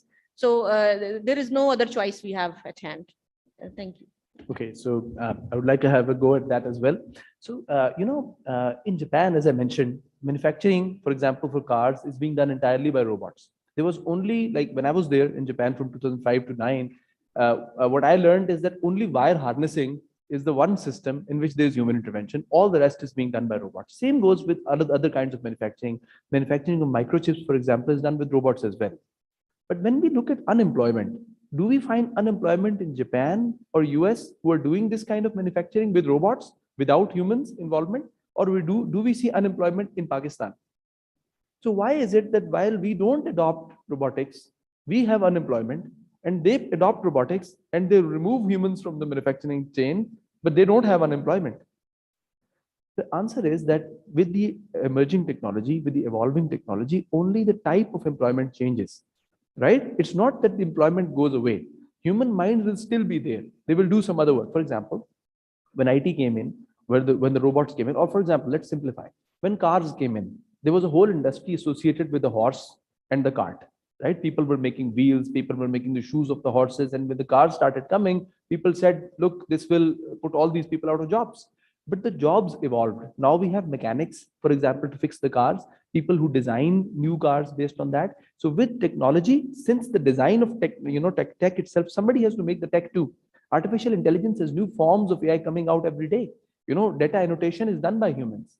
So it's only the type of job which is going to change. Also, I'll give you examples where humans cannot handle things. For instance, emergency C-sections. Like, in the hospital, when you take, childbirth is taking place and a woman goes to the hospital, can we know, for example, beforehand whether she's going to need an emergency C-section or not, or do we have to depend on the doctor? So there was a study in the 90s by a researcher called Tom Mitchell, right? This was before deep learning or with the normal neural networks, right? So in the data in one of the hospitals where he was collaborating, it was only 7% of the total patients that actually factually needed C-section. How many are we needing in Pakistan? Can we do an analysis on that? So we'll go into a philosophical debate, from Plato's Republic, that do humans err wittingly or not, with Socrates and Plato coming in, right? We could do that, but there are several. Maybe human perception is wrong. Let's give the benefit of doubt. Maybe human perception is wrong. Maybe some things are not rightly perceived. So with Tom Mitchell's algorithm, he was able to predict that a number of persons from a new sample set that was given to him. Only 60% of the ladies who actually were in the sample set needed the C-section, and no other ladies who were not predicted by that algorithm that they're going to need C-section, they did not require it. It has more than 400 variables, including fetal position, fetal distress, and so many other things. In Pakistan, I've talked to doctors, for example, and the data he put together also had those 400 variables coming from doctors who had suggested, one said this is important, the other said that is important. But in the end, this is just the perception of the doctor. Okay, COVID-19 pandemic just recently came. So for example, some doctor sitting in the US somewhere tries a new medicine that actually works well with the COVID-19 patients, for instance. How would our doctors know, and after what amount of time? If all that data, for example, new research, these things are reported in research papers. You do the statistical analysis, you do the meta-analysis, and then you put that thing in a research paper somewhere on, the web, right? So how many doctors in our midst actually spend time reading research papers?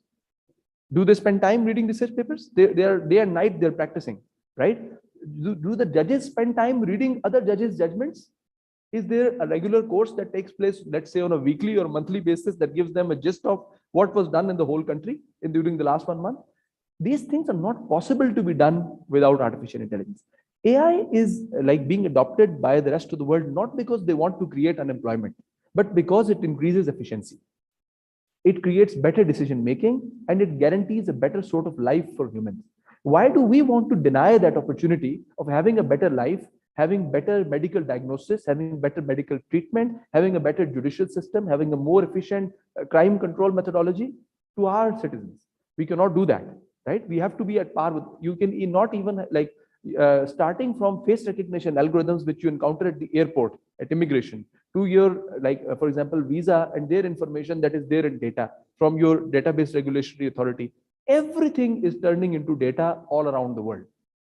If we don't adopt it, we'll be the ones living in the Stone Age in the future.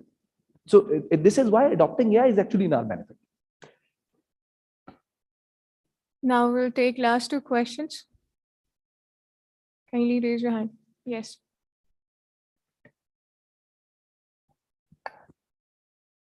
Thank you. I am Mohammad Usman Kareem from NDU.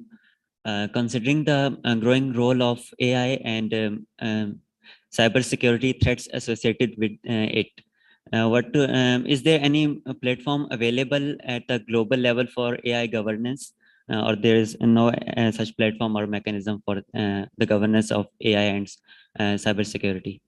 Thank you. We cannot say that there is one common governance platform available for AI. Every country faces a different threat vector, and accordingly, they come up with the solutions and governance model, keeping in view their constraints. In Pakistan, fortunately, last year we had our own cybersecurity policy. I mentioned before as well that our neighboring countries are much ahead in cybersecurity than us. Pakistan, in Pakistan, we have cybersecurity policy in place. Now we need to have first of all, they need to have an implementation plan for that policy, that how it is going to be implemented in such a way that at a grassroots level, every citizen gets benefited. It has a number of sections, including awareness, including R&D. So the just implementation is awaited for that. So there was a document of AI standard setting instrument, it's called. It was made by UNESCO, and like it was several years process. I think they began 2016 or something.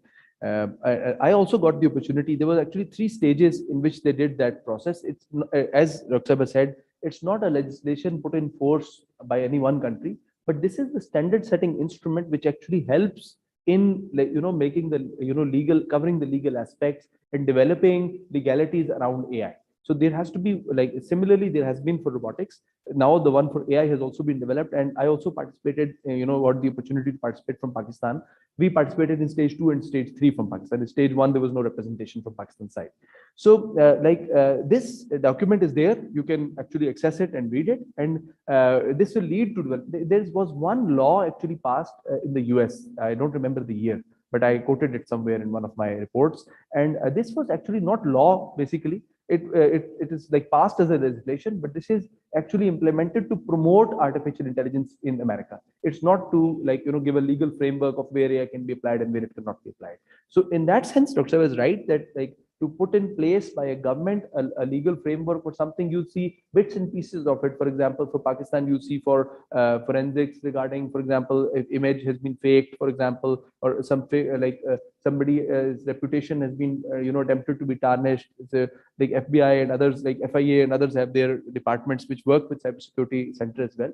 So, but like the standard setting instrument for AI, that document has been made by UNESCO, but in time it will result in the laws for AI in different countries. I just want to add here that in US, they have National Institute of Standards and Technology.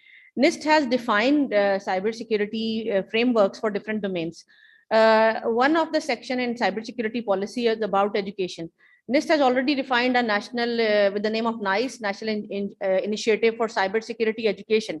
So in that framework, they identify from the very beginning that what are the actual requirements of country in cybersecurity and how to develop that cybersecurity skilled workforce.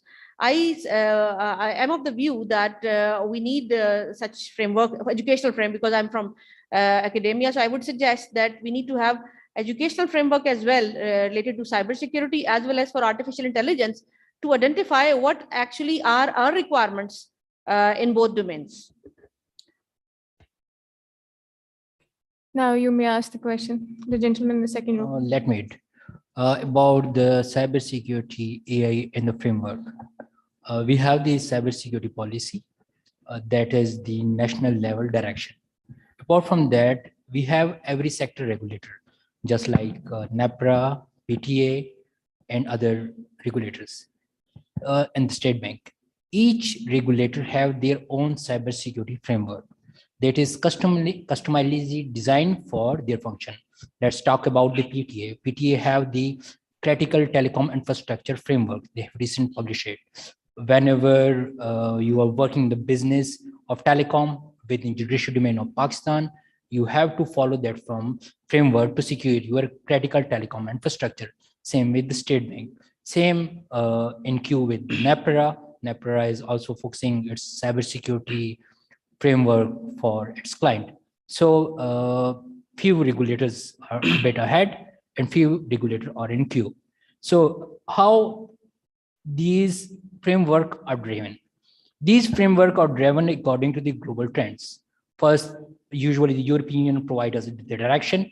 The United Nations is there. United Nations Group 4 Electronic Commerce Group section is there.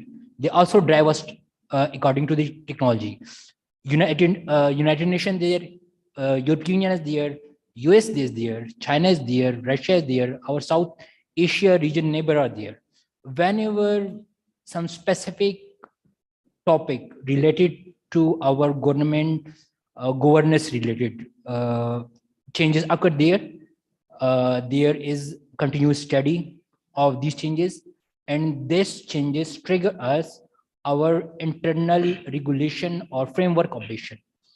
So there is a process, there is a vigilance on what's going on in the world and how we are going to upgrade ourselves according to these changes. Thank you. Assalamu alaikum. I am Abdul from University of Central Punjab, Lahore. So my question is that in the context of Pakistan, I think we are still living in first industrial revolution, and we have second largest labor in Gulf countries in other regions of the world, but unskilled. So how can we contribute to service economy? And we are far behind from service economy. So how gigantic challenge is this for Pakistan? How can we overcome this challenge in a very quick manner? As our contemporary countries such as India, they are far away from us in service economy. And in this world of information technology, we are still in first industrial revolution. So please comment on it. I think for technologies as President Saab also, Arif Alvi Saab has said it a number of times, that technologies like AI have an edge over a lot of other kind of technologies that have been there. Like when it came to the third industrial revolution, to develop a robot, you needed to have skills in material sciences, for example. You needed to have that equipment in material sciences, and the road was much steeper. In AI, things are simpler because if, for example, you learn how to develop the algorithm, you can even learn it from an online course, for example, how effective that would be, like learn skills, practice them. And if you're able to use, for example, external servers, foreign servers like AWS, and other servers, you can develop the skill set. With the freelancing there, right? And now, people accessing Fiverr, Upwork, and getting, assignments focusing towards AI, etc. The road is much easier as compared to what it used to be before. There's no free lunch, of course. We have to work, and we have to work day and night. So for centers like ours, for center like AI, we have so much work coming into it. I'm not saying it to idealize for anybody, but like just yesterday night and the night before that, I was working till 10 o'clock in my office, right? And before that as well, like there have been meetings that we finished at 1 o'clock at night. So we are doing everything in our power. And in every nation, when they spark up and when the change comes, right? China, how did they come up suddenly and overtake the US in so many other things? How did they become an economic giant in the world? From where did India emerge? So all of these things, like there are leapfrog strategies which are tried and tested by many countries in the world. What we need, first of all, is self-discipline, right? We need a resolve that we actually want to work in these areas. To learn from that, we need to dedicate time for it on a regular basis. And number three, what we need the most is hope. That's what I think. Right? When I came back to Pakistan and when I used to study here as a student, and then I went abroad for my studies, and I used to think that maybe MIT, Stanford, and these guys are so far ahead that when we sit in their class or when we sit in one of their lectures or on a research conference, maybe we will not even understand anything. But when I actually sat with them and I actually looked at international conference, I was surprised that I actually comprehend everything. So our education is not as out of place or not as outdated as we think, right? In many things, we are actually good. So I think that we should not lose hope. So we should actually, for example, our algorithms for motion planning, which we developed in 2012 and 13, they're AI algorithms. In 2015, we came to know that there was a whole PhD thesis from MIT in which they wrote it. It was written in the thesis that they have actually taken the whole algorithm, implemented it locally in MIT. So one of their students sat down, or some students sat down and wrote down code for the algorithm that we made in Pakistan. If we are so far back, why is MIT replicating one of our algorithms? Right? So we publish in Nature, we publish in top journals, we publish in IEEE transactions. So number one, we do have intelligentsia. Our number of people in Pakistan is less as compared to the rest of the world. But now you have the advantage of online teaching resources like Coursera, like EDX, and so many other resources. We can use that. We can use freelancing. We can use AWS. We can use so many things. And hopelessness never helps, actually. Whenever a revolution comes, it is the will of the people that actually results in that. If we as a nation can be convinced that we want to become the most progressive nation in the world, nothing will stop us from coming up. In 1940s, it was that the atomic bombs were dropped on Hiroshima and Nagasaki, and we know how the situation around Japan evolved. If you go to Japan today, and if you go to the US, you'll find, for example, in Japan's economy, I have seen maybe years that I've lived in Japan and then gone there again and again, maybe 1 or 2 people who are out on the street. I haven't seen any person. If you've traveled in the US or in UK, you may have found people sleeping on the street. You even find in Islamabad. I have never seen that in Japan. Maybe like once or twice I found a person who was not really, it looked like he's a homeless person or something, maybe once. And somebody told me that even they get a stipend from the government, but they like to live like that. So how did Japan spring up after what happened to them in the Second World War? There are so many examples. So let's not lose hope and let's make use of these resources. The situation we are in and the technologies we have for AI and the sort of technology it is much able, we are much more able to quickly cope up with it and quickly use the global resources for AI. Also, here's the second important thing. Many of our people make the mistake that we keep trying to sell our technology here in Pakistan. Great, we should develop technology. Who else will make it for Pakistan? But there's a lot of money, to be made from the rest of the world. When Microsoft makes Windows, they sell it all the way up to Pakistan as well, and that puts even the US strategically in a very better position.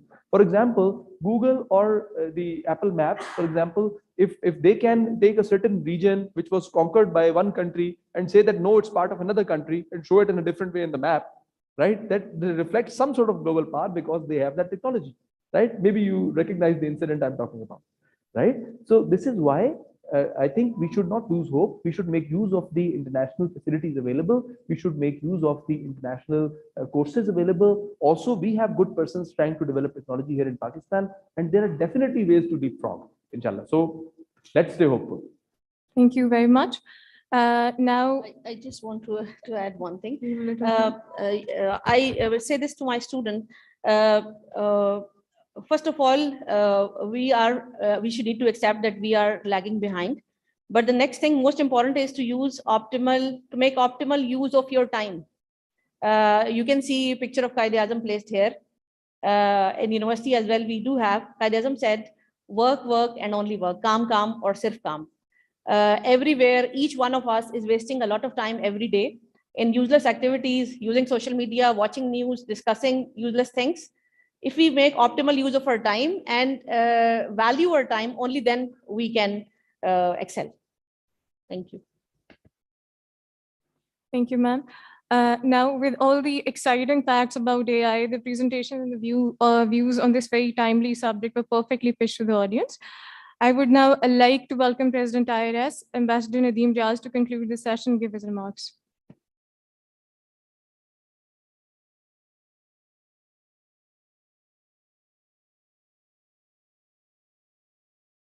Bismillah ar-Rahman ar-Rahim. Assalamu alaikum and good afternoon to everyone. First of all, I would like to, right at the very outset, congratulate the panelists for a very, very educative talk. I learned a lot from it. I'm a person who was born in 1960. When I joined the Foreign Office, there were these manual typewriters. Electric typewriters were only with directors, and computers came a few years later. So you see, the world is evolving. It has evolved. You refer to AI as the fourth revolution. Obviously, the first revolution is the Industrial Revolution. It's with water and steam power. Then the second one is with the electric power, which led to greater production of stuff. The third is normally referred to the electronic and information technology. And the fourth one, I've taken the definition. It says it builds up on the third and is the fusion of technologies which blurs the line between physical, digital, and biological affairs. Now, what are the main characteristics of this fourth revolution? One, it is the speed. It's the new breakthroughs. It's the scope. It's a very, very expanded scope. And then you have the impact on the system. Now, like we have one of our researchers here, there are proponents on both sides. There are critics. What does the fourth industrial revolution refer to as the AI? What are the pros of it? It's available 24/7. It makes our jobs easier. It's very little reduction in human error. It reduces the human error, actually. It's faster, it's accurate. It makes our daily lives easier and the chores much more easy to perform. Fine, it is repetitive, but it is emotionless, it is tireless. And then there is this precision, which you all spoke about. Now, what are the cons of all this? The high cost, unemployment. It's making humans lazier. It doesn't have any emotions. And there is no out-of-the-box thinking. A machine is programmed to do something, it does what it does. What's the impact of AI on our lives, on the businesses, on the world community? Well, let's start with our own lives. It gives us comfort, but at the same time, there is a problem with the privacy issues. You have less emotions, you have fake news, there is dehumanization, people are dying, but you are living in your comfort zone. You have the social media platforms, which are not controlled by us, they are controlled by big companies which have larger budgets than most developing countries. What does it do when it comes to the businesses? And by the way, you have to take it as a given that AI is not a thing of the future, it is here. We are living it. So what does it do to the businesses? It does promote economic growth. It does lead to greater inequalities. It does disrupt the labor markets. A machine does take over the jobs of many people. But like one of the worthy speakers said, that then adjustments take place in the system. The example which was given of when the motor car came in, the carts went out. So people have to educate themselves. I think that's the most important thing. What does it do more with the businesses? Businesses are evolving. When I was a student in the United States, it was very fashionable to go to the mall. Now you buy most of your things online. Businesses are now forced to reinvent themselves as how to do businesses. Let's take it to the level of the governments. There is more engagement with the population, but at the same time, the government can now control the population much more easier. You're talking about safe city projects, you're talking about cameras, you're talking about machine readable or camera readable number plates. So obviously, your movements are tracked. And then the world has become a global village, isn't it? Isn't it much easier to find out what's happening in the United States or in the remote corners of Africa than it was about 15 or 10 years ago? What does it do at the global level? It is redefining the patterns of national security and international conflict. In the yesteryears, it was much easier for countries to conquer each other's territory. But now, do you need to conquer a territory? We are moving into an area where there is going to be hybrid warfare. That is what is the thing of the future. A number of you raised this question about the great disparity. Yes, there will be disparity. The countries which are advanced in technology, they will definitely have the edge. But does that mean that the countries which are developing countries should not invest in this area? I think you have to invest in something which is the thing of the present and of the future. So what's the way forward? Education. That's the most important thing. You're a country of 220 million people plus. Is today the time of just learning history, geography, and social sciences? Is that the thing for the future? Or in the future, you'll have to deal with computers, robotics. You'll have to deal with artificial intelligence. You have to work in technology.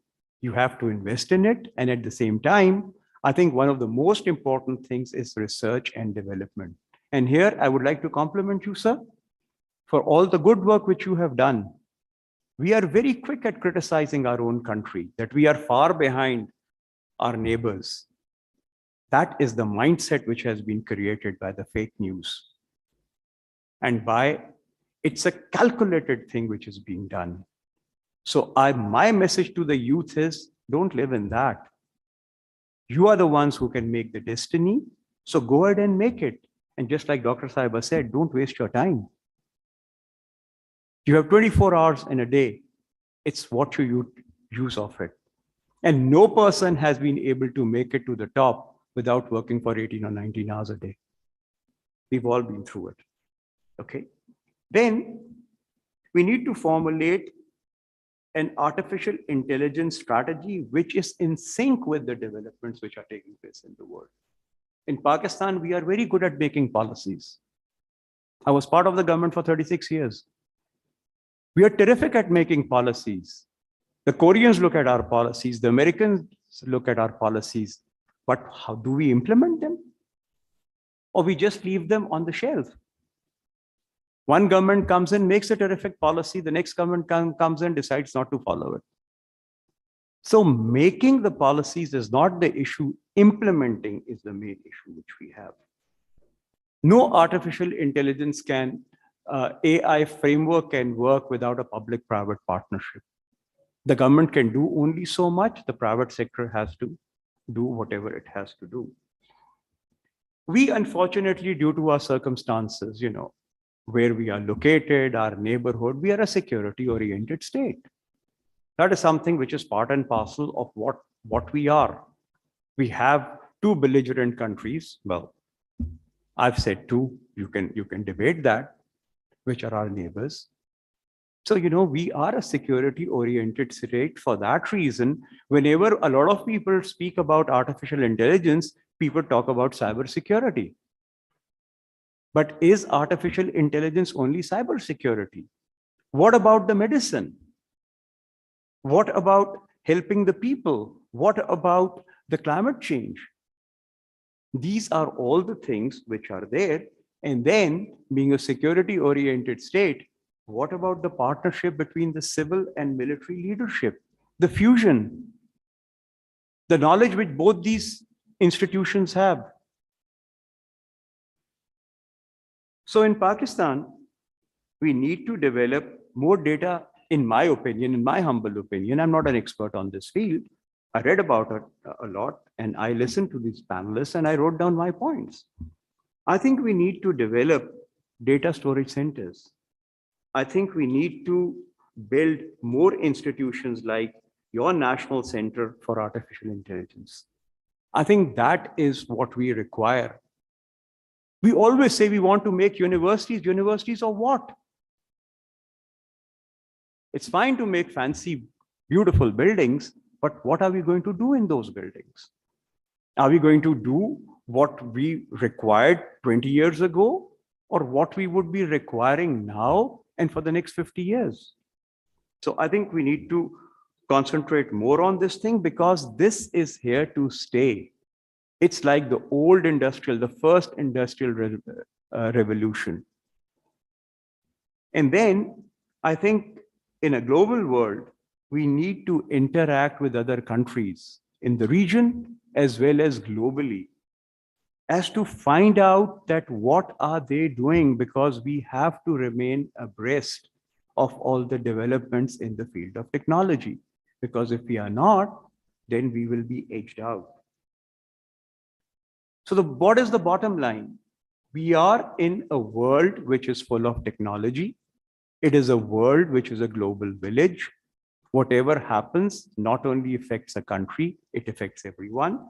And I think the most important thing is that you have to use artificial intelligence, but at the same time, try to maintain the humanity element in our thought process and our decision making. We simply cannot allow the robots to take over our lives. Thank you very much.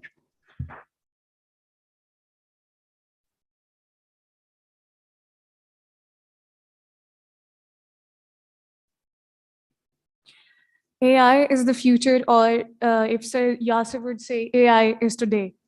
Man needs to learn every dynamic of emerging technology before it surpasses and replaces mankind in this world. Today's session convinces us to delve deeper into the emerging threats that are non-traditional but very crucial. For this, the cybersecurity program at IRS will soon be organizing 2 more interesting events, one on fake news and challenges to social media, and second on Cambridge Analytica, a case study of emerging technologies threats to democracy and democratic processes. Finally, on behalf of Institute of Regional Studies, I thank you all for joining us today. Let's give a round of applause for the wonderful panel today. Please take your souvenirs from IRS with you. The session is finally concluded. Kindly join us at the tea outside.